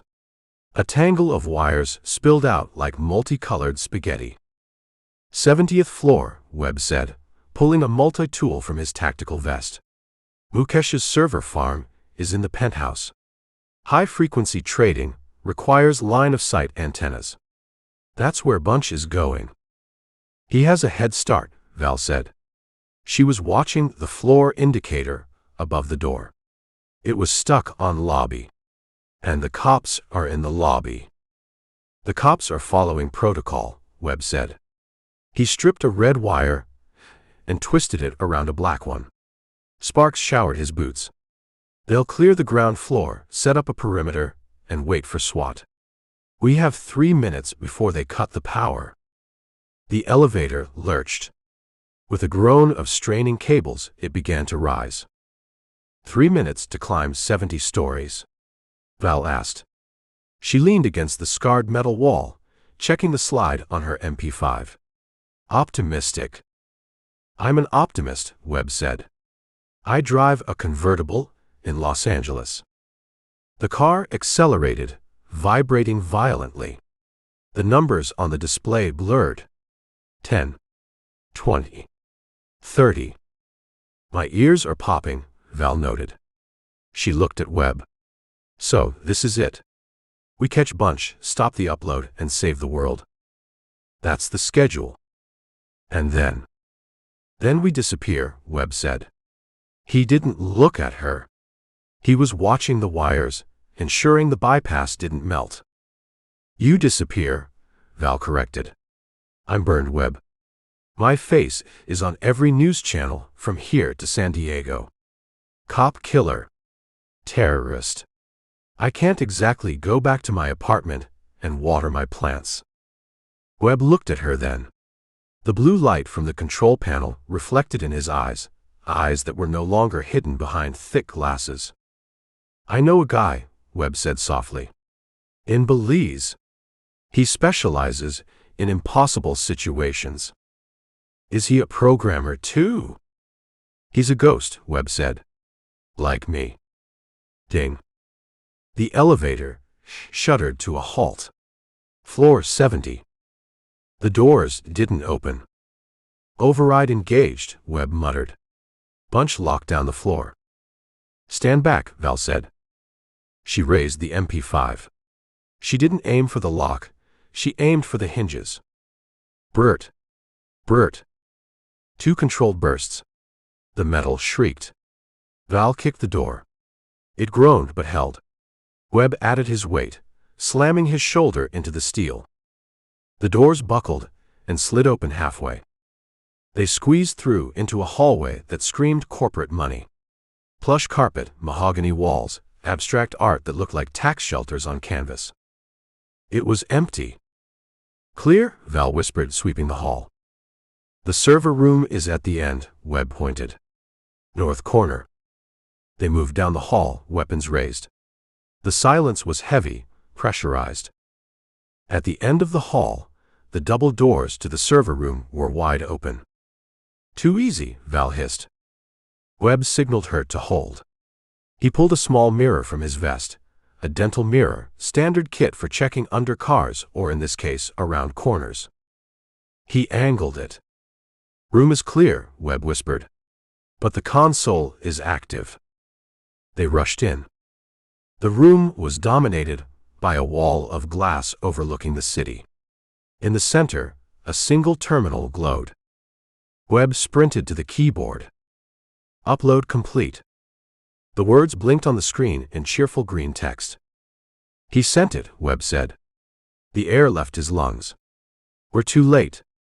Where is he? Val spun around, checking the shadows. He didn't need to stay, Webb said. He touched the computer tower. It's cold. He wasn't here. He remote accessed this terminal from the roof. The roof. The antenna, Webb realized. He needed the high-gain transmitter to punch through the jamming. He's up there. Then let's go, Val said, turning back to the door. Clunk. Heavy steel shutters slammed down over the windows. Clang. A security gate dropped across the entrance to the hallway, sealing them in. Trap, Val said flatly.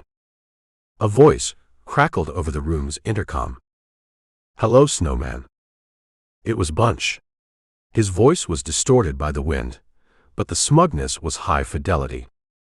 You're predictable, Kevin. Always running to the keyboard. Did you really think I'd be sitting there waiting for you to punch me? Where are you, Aaron? Val shouted at the ceiling. I'm enjoying the view, Bunch said. And the exit strategy. My ride is here. Yours seems to be stuck in traffic. Webb ran to the window shutters. Solid steel. He ran to the door gate. Reinforced titanium alloy. He locked us in, Webb said. He's going to leave us here for the cops.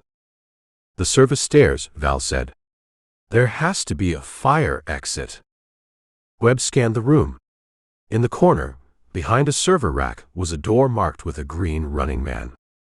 Fire code, Webb grinned. You can't lock a fire exit electronically. It's a mechanical bar. He hit the bar. The door opened. Stairs, Webb said. Roof access is one flight up. They hit the stairwell, running. Their boots clanged on the metal steps. They burst out onto the roof. The wind hit them like a physical blow. It was a gale, whipping over the edge of the tower, carrying the roar of the city below. The roof was a flat expanse of gravel and concrete, dominated by massive HVAC units and a helipad. And standing on the edge of the helipad, looking calm and collected, was Aaron Bunch. He wasn't alone. Hovering 50 feet off the deck was a sleek black helicopter. No markings. It banked, the rotor wash kicking up a storm of dust and grit. Leaving so soon? Webb shouted, raising his weapon. Bunch turned. He smiled.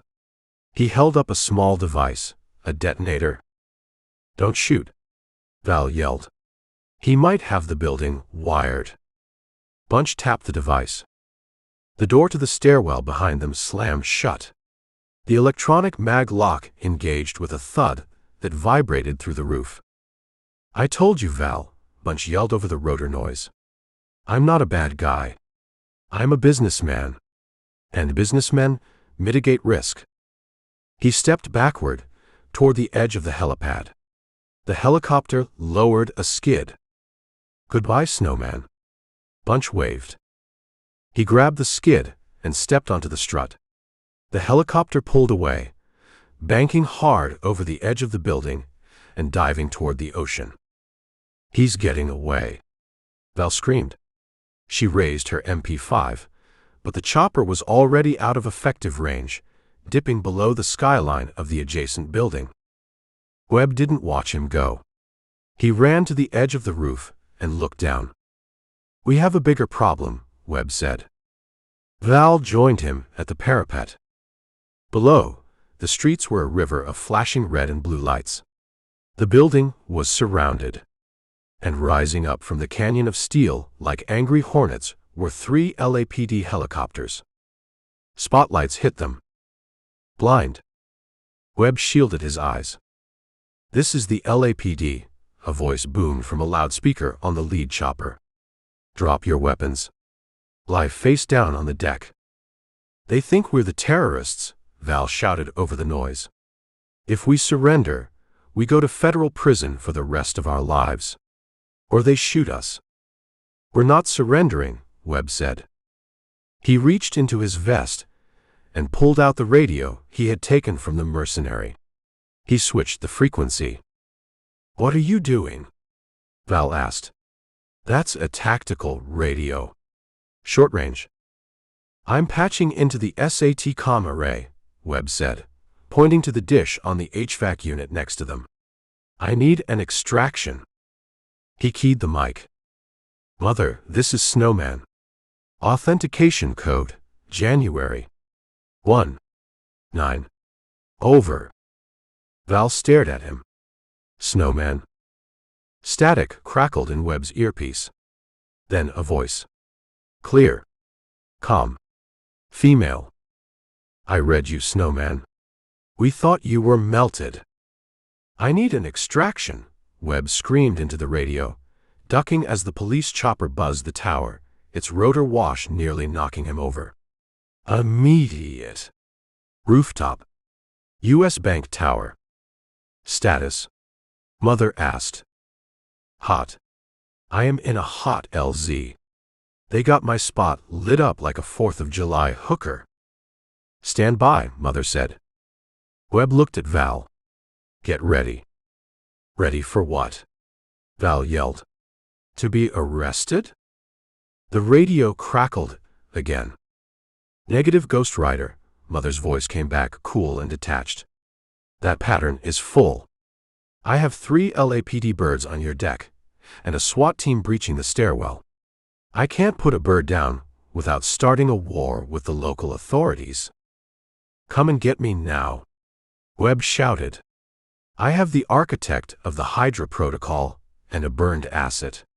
We are priority 1. Can you get to a secondary point? Mother asked. I'm on a roof.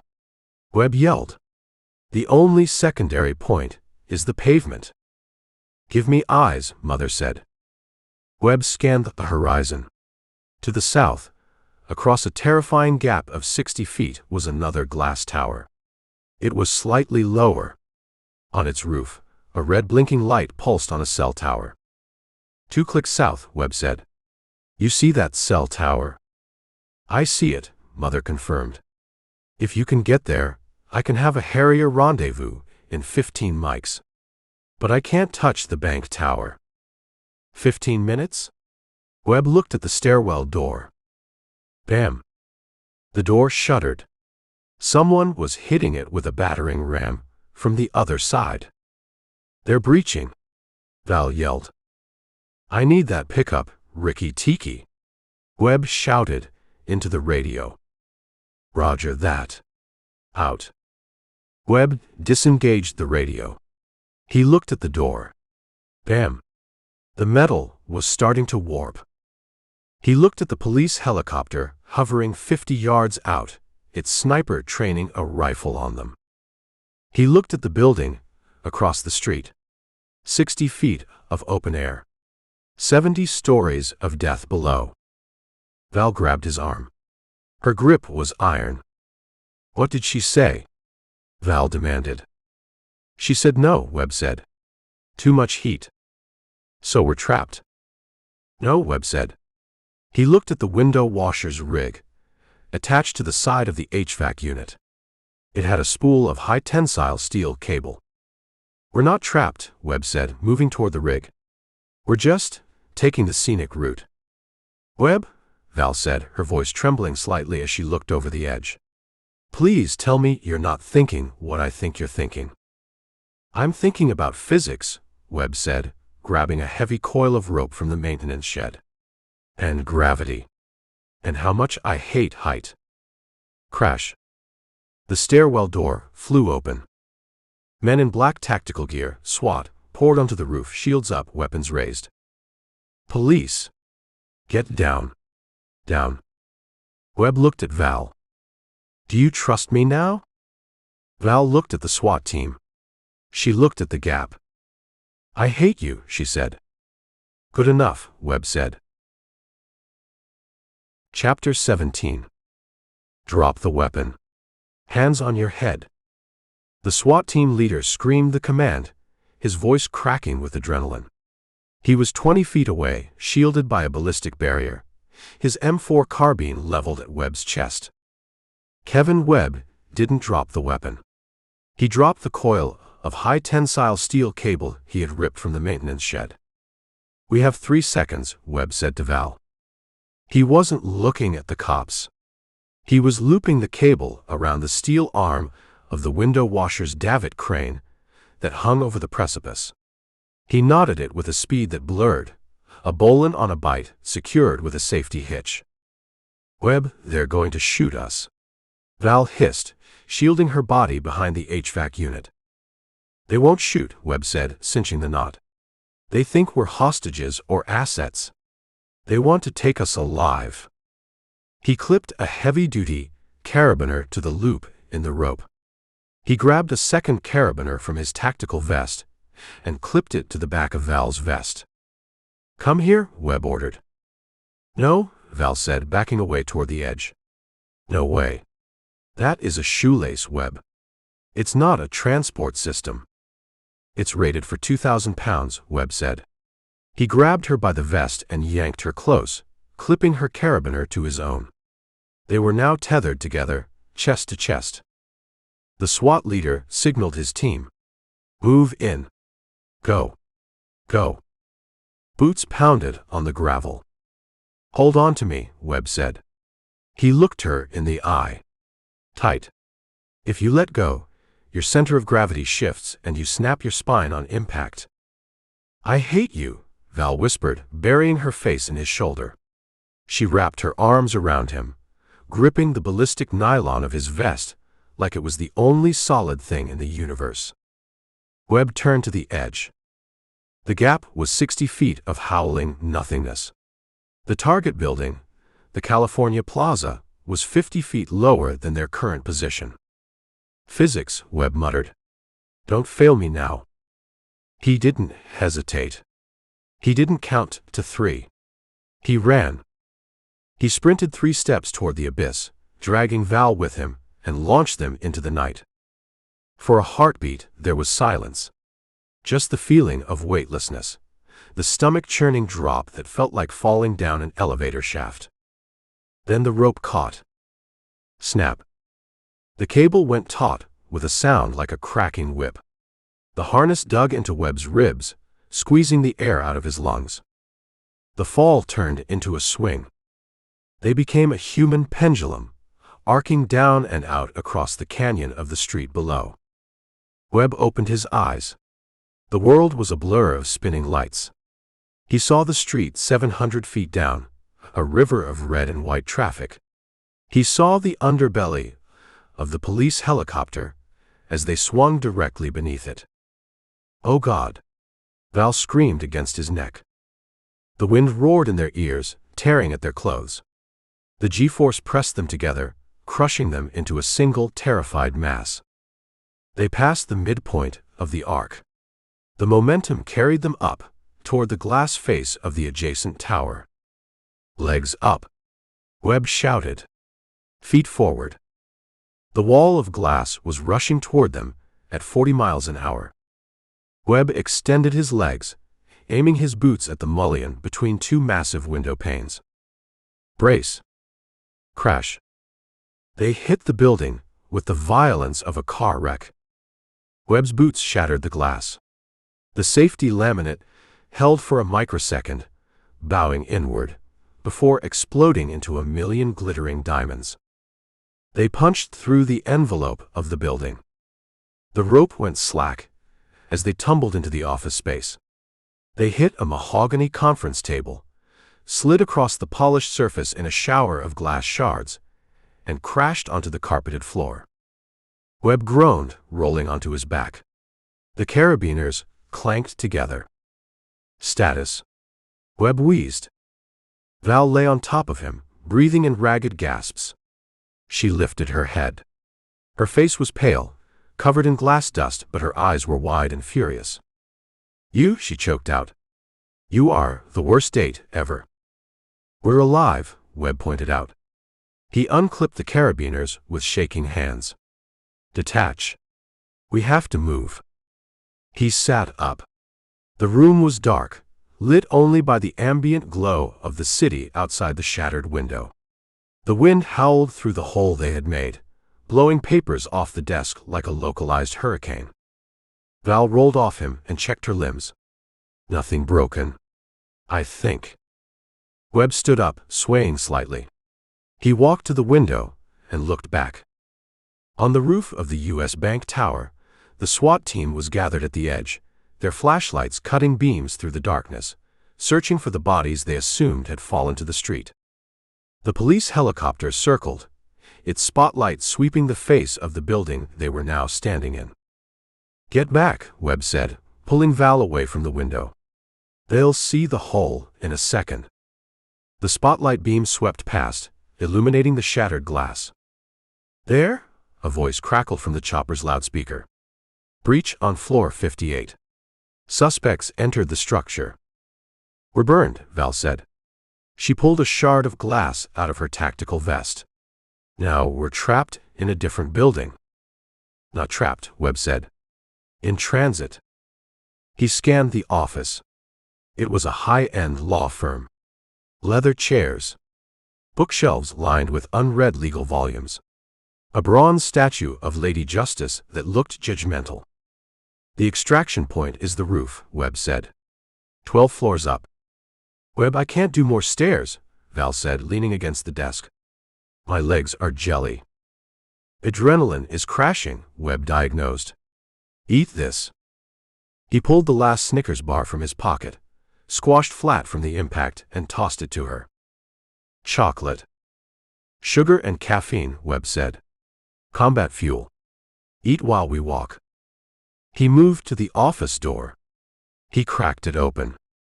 The hallway was quiet. Emergency lights flickered, likely triggered by the glass break sensors. "They'll be coming up the elevators," Val said, unwrapping the candy bar with her teeth. "And the stairs. We're in a pincer again." "We don't need to go up yet," Webb said. "We need to disappear." He checked the wall panel next to the door. "Fire alarm." "Don't," Val warned. "That locks down the elevators." "Exactly," Webb grinned. "If the elevators are locked, the SWAT team has to walk up 58 flights. That gives us a 10-minute lead." He pulled the lever. Whoop. Whoop. Whoop. The strobe lights in the ceiling began to flash. The klaxon was deafening. "Come on," Webb shouted over the noise. "We're 80 feet from freedom." They stumbled into the hallway. Webb led the way, MP5 raised, clearing the corners with mechanical precision. Val followed, chewing the chocolate, her energy returning with every step. "Webb," she yelled. He paused at a junction. "What?" "That swing," she said. "The math." "What about it?" "You didn't calculate it, did you? You just guessed." Webb looked at her. He pushed his phantom glasses up his nose. "I approximated the hypotenuse," Webb lied. "Let's go." They ran toward the stairwell, leaving a trail of glass and candy wrappers in their wake. Chapter 18. The law firm of Dewey, Cheatham and Howe, or whatever expensive names were etched on the glass doors, was a maze of mahogany and beige partitions. It was the natural habitat of the corporate drone, a biome Kevin Webb knew intimately. "Clear," Val whispered, sweeping the reception area. The red emergency strobes pulsed, casting long dancing shadows across the leather sofas. "We need the roof," Webb said, checking the stairwell door. It was locked. Mag sealed from the inside. The fire alarm triggered a security lockdown on the perimeter doors. "We're sealed in." "I thought pulling the alarm was a genius move," Val said, checking her MP5. "Now we're trapped with the SWAT team coming up." "Not SWAT," Webb said. He pointed to the elevator bank. The floor indicator on the main lift was moving. G. 10. 20. "SWAT takes the stairs," Webb said. "They don't trust elevators in a tactical situation." "Who trusts elevators?" "Matters," Val realized. "The cleanup crew," Webb agreed. He must have had a secondary team in the plaza. They saw a swing. Ding. The elevator chime was cheerful, a stark contrast to the violence it announced. "Move," Webb ordered. They dove into the bullpen, a sea of 50 cubicles identical in their gray hopelessness. The elevator doors slid open. 4 men in tactical black stepped out. They moved with the aggressive silence of professionals who charged by the hour. No shouting. No police. Just raised rifles and laser sights cutting through the strobe-lit gloom. "Spread out," the lead merc whispered into his comms. "Flush them. Kill on sight." Webb crouched under a desk in cubicle 4B. He looked at Val, huddled in 4C. He held up a finger. "Wait." He scanned his immediate surroundings. A stapler. A tape dispenser. A stack of toner cartridges. A heavy-duty paper cutter. It was an arsenal. Webb grabbed a toner cartridge. It was a massive cylinder of black plastic intended for a high-volume copier. "Cover me," Webb mouthed. Val nodded. She popped up, firing a controlled burst over the partition walls. BRT. The mercs returned fire instantly. Bullets shredded the fabric walls of the cubicles, filling the air with dust and synthetic stuffing. Papers flew like confetti. "Suppressing," one of the mercs yelled, advancing down the center aisle. Webb didn't shoot. He pulled the seal tab on the toner cartridge and shook it. He waited for the footsteps. Heavy boots on industrial carpet. Thump. Thump. Webb stood up. The merc was 5 feet away, rifle raised. Webb smashed the toner cartridge against the top of the cubicle wall. It exploded. A cloud of microfine black powder erupted into the aisle, thick as oil smoke. "Gah! I'm blind," the merc screamed, pawing at his eyes. Toner dust coated his tactical goggles, his face, his lungs. Webb vaulted the desk. He didn't use his gun. He grabbed the merc's rifle barrel, leveraging it down, and drove a palm strike into the man's chin. The merc crumpled, coughing black clouds. "Contact center," another merc shouted. Webb rolled into the next cubicle. Cubicle 5B. Accounts receivable. He grabbed a can of compressed air duster from the desk. "Val, flash." Webb yelled.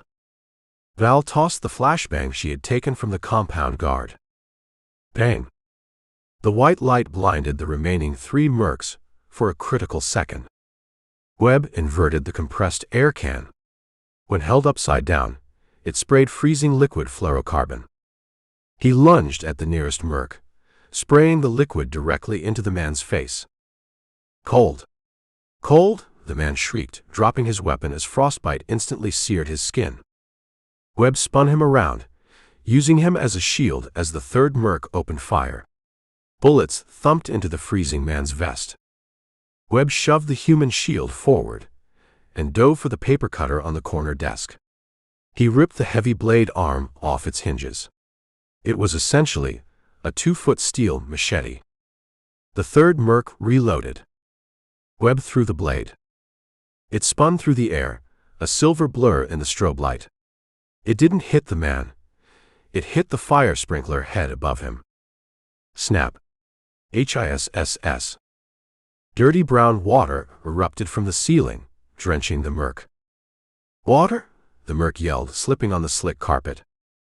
Val stepped out from behind a file cabinet. She didn't use a stapler this time. She put 2 rounds in the merc's chest. 3 down, Val said. "Where's the 4th? Webb scanned the room. The office was a ruin of wet paper, toner dust, and shattered drywall. "Maintenance closet," a voice crackled in Webb's earpiece. Webb froze. "Mother." "No," the voice said. "It's player 1. "Brad?" Webb whispered. "You're alive." "Of course I'm alive," Brad's voice came through, tinny but triumphant. "I drove a Land Rover through a wall. It was awesome. I'm currently at a Taco Bell in Barstow, using their Wi-Fi to patch into your frequency." "How?" "I guessed the password," Brad said. "It was burrito. Anyway, I'm looking at the building schematics. You're in the law firm, right? There's a fourth hostile in the server closet on the north wall. He's camping. Total noob move. Camping? Val asked, confused. Waiting in ambush, Webb translated. He looked at the north wall. A door marked IT support. Thanks, Brad. Also, Brad added, there's a private executive elevator behind the break room. It requires a keycard, but I'm running a brute force unlock script on the building's network right now. Give me 30 seconds. You can do that from a Taco Bell? Val asked, amazed. I have a 750 credit score and unlimited data, Brad said. I can do anything. Webb signaled Val. They moved toward the IT closet. Webb picked up a heavy 3-hole punch. He weighed it in his hand. Solid steel base. He nodded to Val. Val kicked the door open. The fourth merc was waiting, rifle raised. But he was expecting them to come in low. Webb came in high, throwing the hole punch. It struck the merc in the forehead. Clang. The man staggered back, his shot going wild into the ceiling. Webb closed the distance. He didn't use Krav Maga. He used office rage. He slammed the merc's head into the doorframe. That's for the coffee, Webb muttered. The merc slid down the wall. Clear, Webb said. Elevator is unlocked. Brad chirped in his ear. Go to the break room. Look for the panel behind the refrigerator. It's a hidden lift for the partners, so they don't have to mix with the associates. Classist but convenient. They ran to the break room. Webb shoved the heavy refrigerator aside with a grunt of effort. Behind it, a sleek brushed metal door. The light on the panel turned green. Brad, you're a genius, Val said into her mic. I know, Brad said. Hey, if you guys survive, can you pick me up? I have no money, and I really want a Baja Blast. We'll circle back, Webb promised. The elevator doors slid open. They stepped inside. Roof access, Webb said, pressing the button. Webb, Val said as the doors closed, shutting out the carnage of the ruined office. You took out a tactical team with a toner cartridge and a hole punch. I told you, Webb said, wiping black dust from his face. I take office safety very seriously. The elevator began to rise, carrying them toward the roof, the Harrier, and the end of the line. Chapter 19. The executive elevator hummed a smooth ascending note, oblivious to the fact that its occupants were covered in toner dust, blood, and sweat. Check your ammo, Webb said, watching the floor numbers climb. Val ejected her magazine. 3 rounds. That's it. Unless you have a stapler in your tactical vest. I have a plan, Webb said. He plugged a cable from his vest radio into his wrist computer, a bulky smartwatch that looked like it belonged on a diving suit. Does the plan involve us dying on a roof? Only if the math is wrong. Ding. The doors slid open. The roof of the California Plaza was a windswept plateau of concrete and gravel, dominated by a massive HVAC plant and a forest of cellular antennas. The wind whipped Val's hair across her face. It was empty. Clear, Val yelled over the wind. She swept the deck with her MP5. Where's the Harrier? Inbound, Webb said, tapping his earpiece. ETA 2 minutes. We just have to hold the deck. Hold it against who? As if on cue, the heavy steel door of the roof access stairwell, 50 feet away, burst open. Mike Matters stepped out. He didn't look like a corporate broker anymore. He looked like a man who had run up 58 flights of stairs in full tactical gear, fueled by pure rage. Behind him, 2 more mercs spilled onto the roof. You are persistent, Snowman. Matters shouted. His voice was raw. I'll give you that. He raised an assault rifle. Cover. Webb yelled. He grabbed Val and tackled her behind a concrete generator housing just as bullets chipped the edge of the stone. Crack, crack, crack. "He beat us here," Val spit out, huddled in the dust. "How?" "He took the other helicopter," Webb said. "The police bird. He probably flashed a badge and commandeered it." "Brad," Webb shouted into his mic. "Status." "I'm eating a chalupa," Brad's voice came back, calm and crunchy. "Also, I'm detecting a massive data handshake on the roof array. The signal from the bank tower is bouncing through your building's antenna to the satellite. They're using a daisy chain to boost the encryption. The upload isn't finished." "It's buffering," Brad said. "It's a massive file. The Hydra protocol is heavy. You have 45 seconds before the packet clears the buffer and hits the Chinese satellite." "I need to kill the antenna," Webb said. He looked at the cellular mast rising from the center of the roof. A thick bundle of cables ran from its base into a junction box 10 yards away. 10 yards, Val measured the distance. "Through a kill zone." "Cover me," Webb said. "With 3 bullets?" "Make them count." Webb didn't wait. He bolted from cover. He didn't run in a straight line. He zigzagged, an erratic pattern that made him a nightmare to track. Matters opened fire. Bullets danced around Webb's feet, kicking up gravel. Val popped up. She took a breath, centered her sight picture, and fired. Bang! One of the mercs behind Matters dropped, clutching his knee. Bang! The second merc took a round to the shoulder and spun around, falling back into the stairwell. "One left," Val whispered. Click.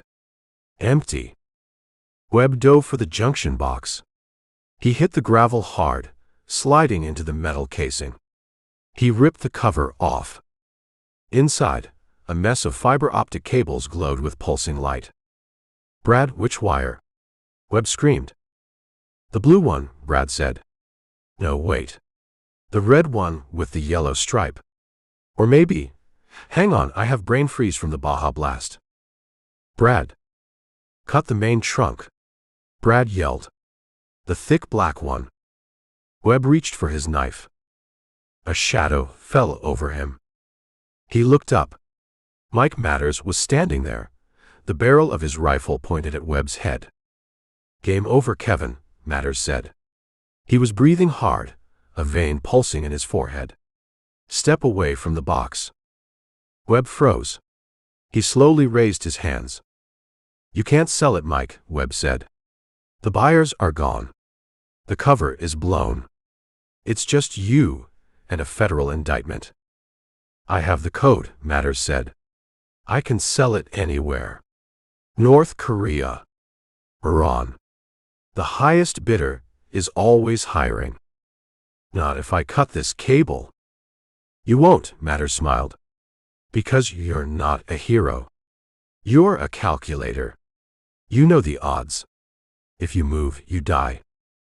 Suddenly, a roar filled the air. Louder than the wind. A rhythmic, thumping beat that vibrated the concrete deck. The black helicopter rose up over the edge of the building like a surfacing shark. Aaron Bunch leaned out the side door, an LMG light machine gun mounted on the strut. "Mike!" Bunch yelled over the rotor wash. "Step back. I'm clearing the deck." Matters looked up, confused. "Aaron, what are you doing?" "Consolidating shares." Bunch laughed. "No witnesses, Mike. That includes you." Matters' eyes went wide. The betrayal hit him harder than a bullet. "Run!" Webb yelled. He didn't run away. He lunged at Matters, tackling him just as Bunch opened fire. BRRRRRT. A line of heavy-caliber bullets tore up the roof where they had been standing. The junction box exploded in a shower of sparks and plastic. Webb and Matters rolled across the gravel, grappling. Matters was stronger, trained in combat. He drove a knee into Webb's ribs, knocking the wind out of him. He's killing us both. Webb wheezed, blocking a punch. I'll kill him next, Matters roared. He pulled a knife from his vest and slashed at Webb's face. Webb dodged, the blade slicing the air an inch from his nose. He grabbed Matters' wrist, twisting it. Val broke cover. She didn't have bullets, but she had rage. She sprinted across the roof and drop-kicked Matters in the kidney. Matters grunted, stumbling sideways. He released Webb. Get to the antenna, Val shouted at Webb. I got him. Val squared off against her former boss. Matters spun the knife, crouching low. You were always sloppy, Val, Matters sneered. And you were always an asshole, Val replied. She stepped in. Matters slashed. She blocked, parried, and drove an elbow into his nose. Webb scrambled to the ruined junction box. The wires were shredded, but the trunk cable was still intact, pulsing with data. Brad. The box is gone. Short it out. Brad screamed. Create a surge. Do you have a battery? Webb looked at his tactical vest.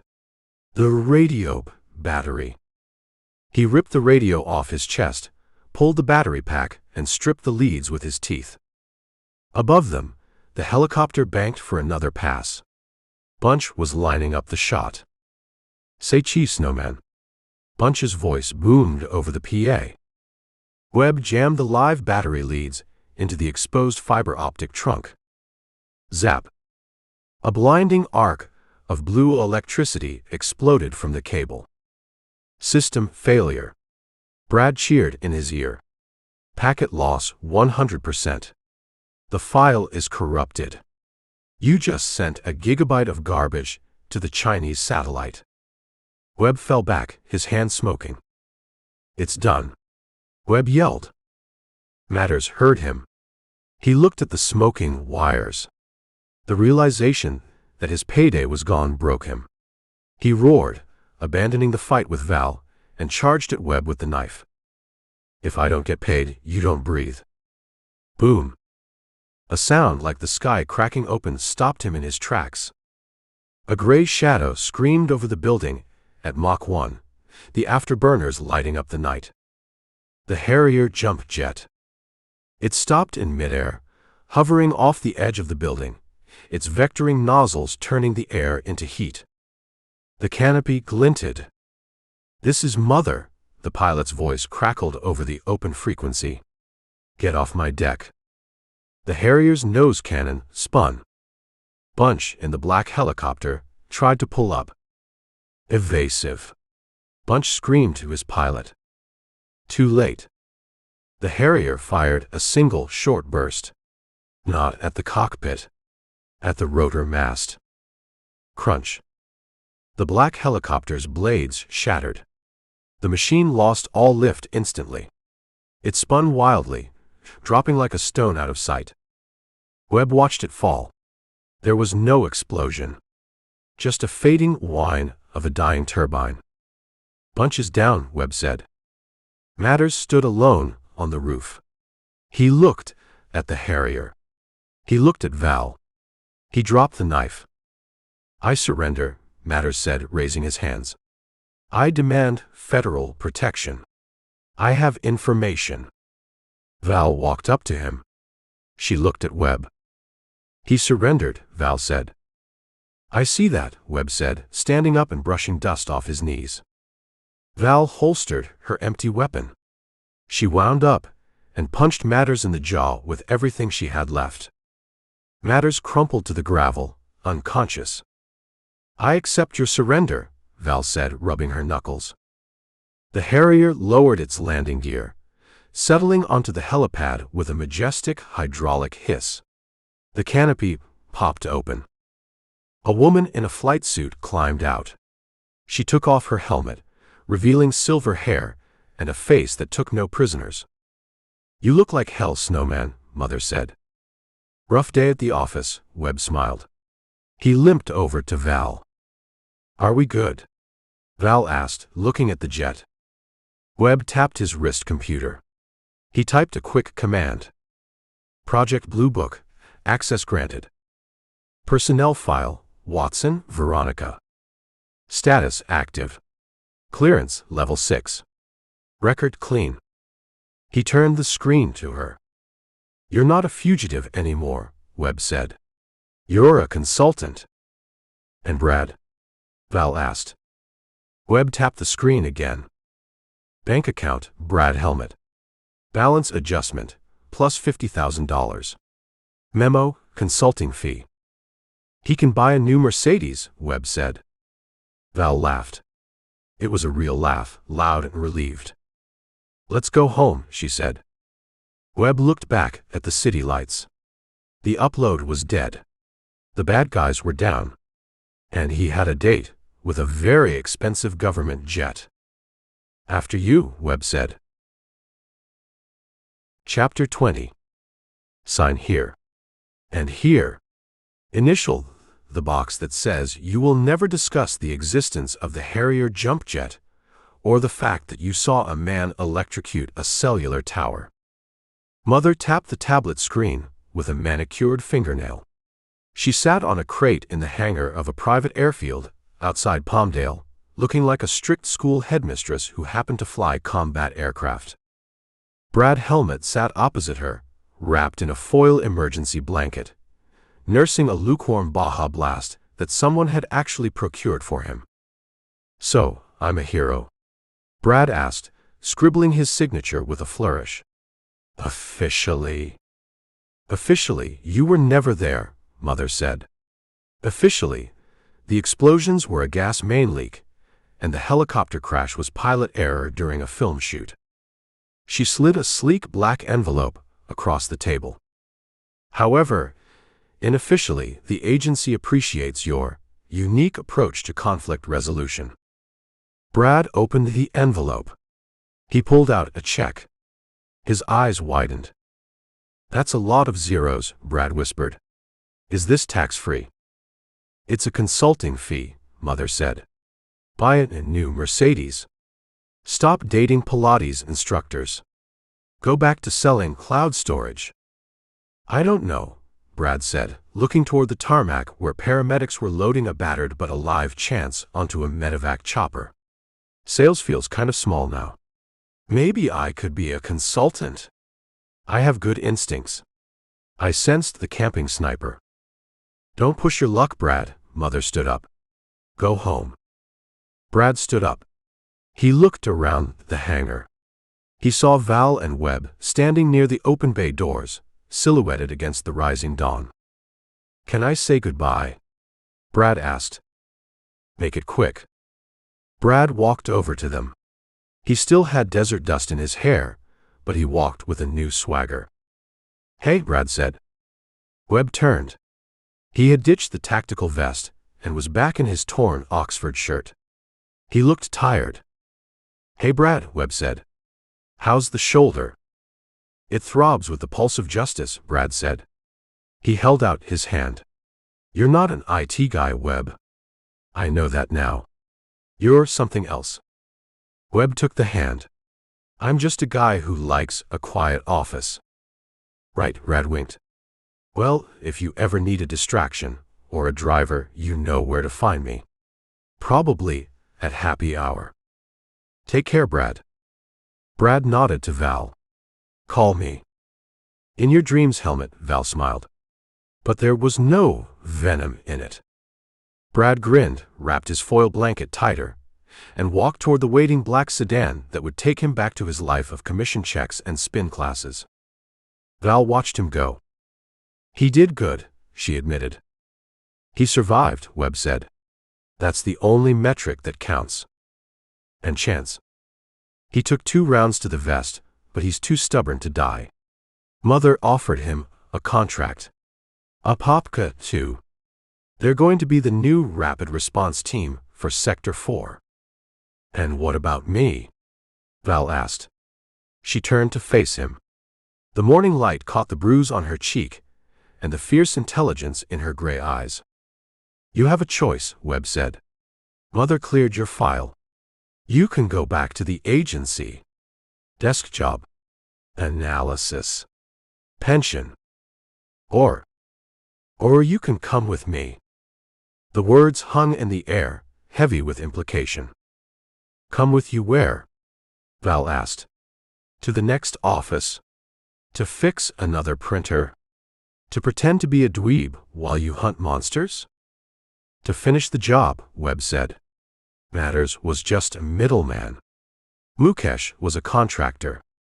The money, the real money that funded the Hydra protocol, came from somewhere else. Where?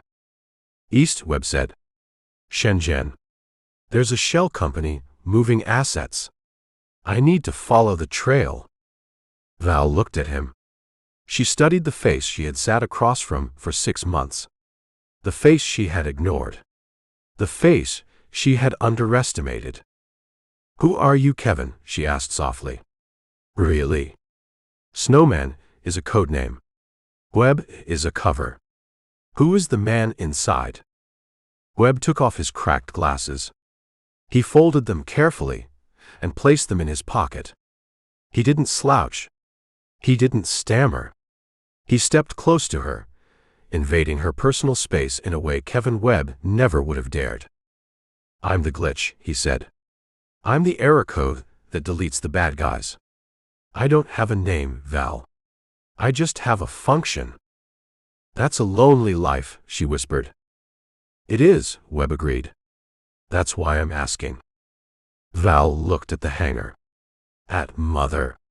At the life of order and protocol she had fought to protect.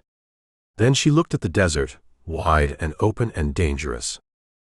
I can't, she said. Not yet. I need to process this. I need to know if I'm fighting for the flag or just for the adrenaline. Webb nodded. He didn't look disappointed. He looked like he had calculated the probability and accepted the result. If you change your mind, Webb said, look for the blue screen of death. He leaned in.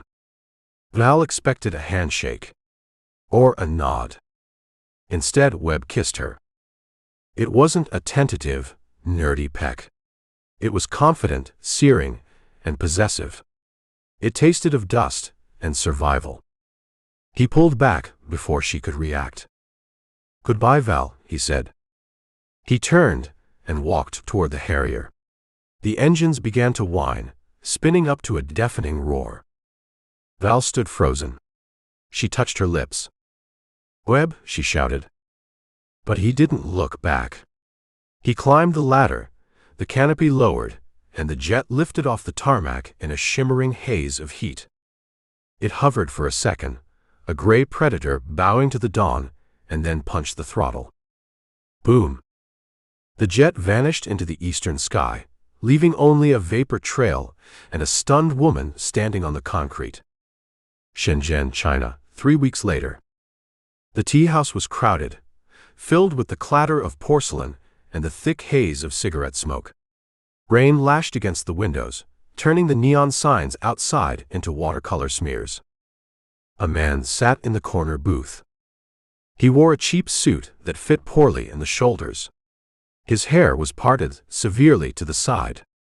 He wore thick plastic-framed glasses that slid down his nose.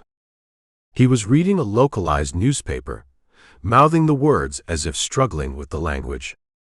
Excuse me, a waitress said, placing a pot of tea on the table. You are the new English teacher? Mr. Snow. The man looked up. He pushed his glasses up his nose with a nervous finger. Yes, he stammered. Ronald Snow. Like the TV show. I teach at the international school. You look lost, she said kindly. I am a little, he admitted. It's a big city. Very overwhelming. Across the street, a black sedan pulled up to the curb in front of the Industrial and Commercial Bank.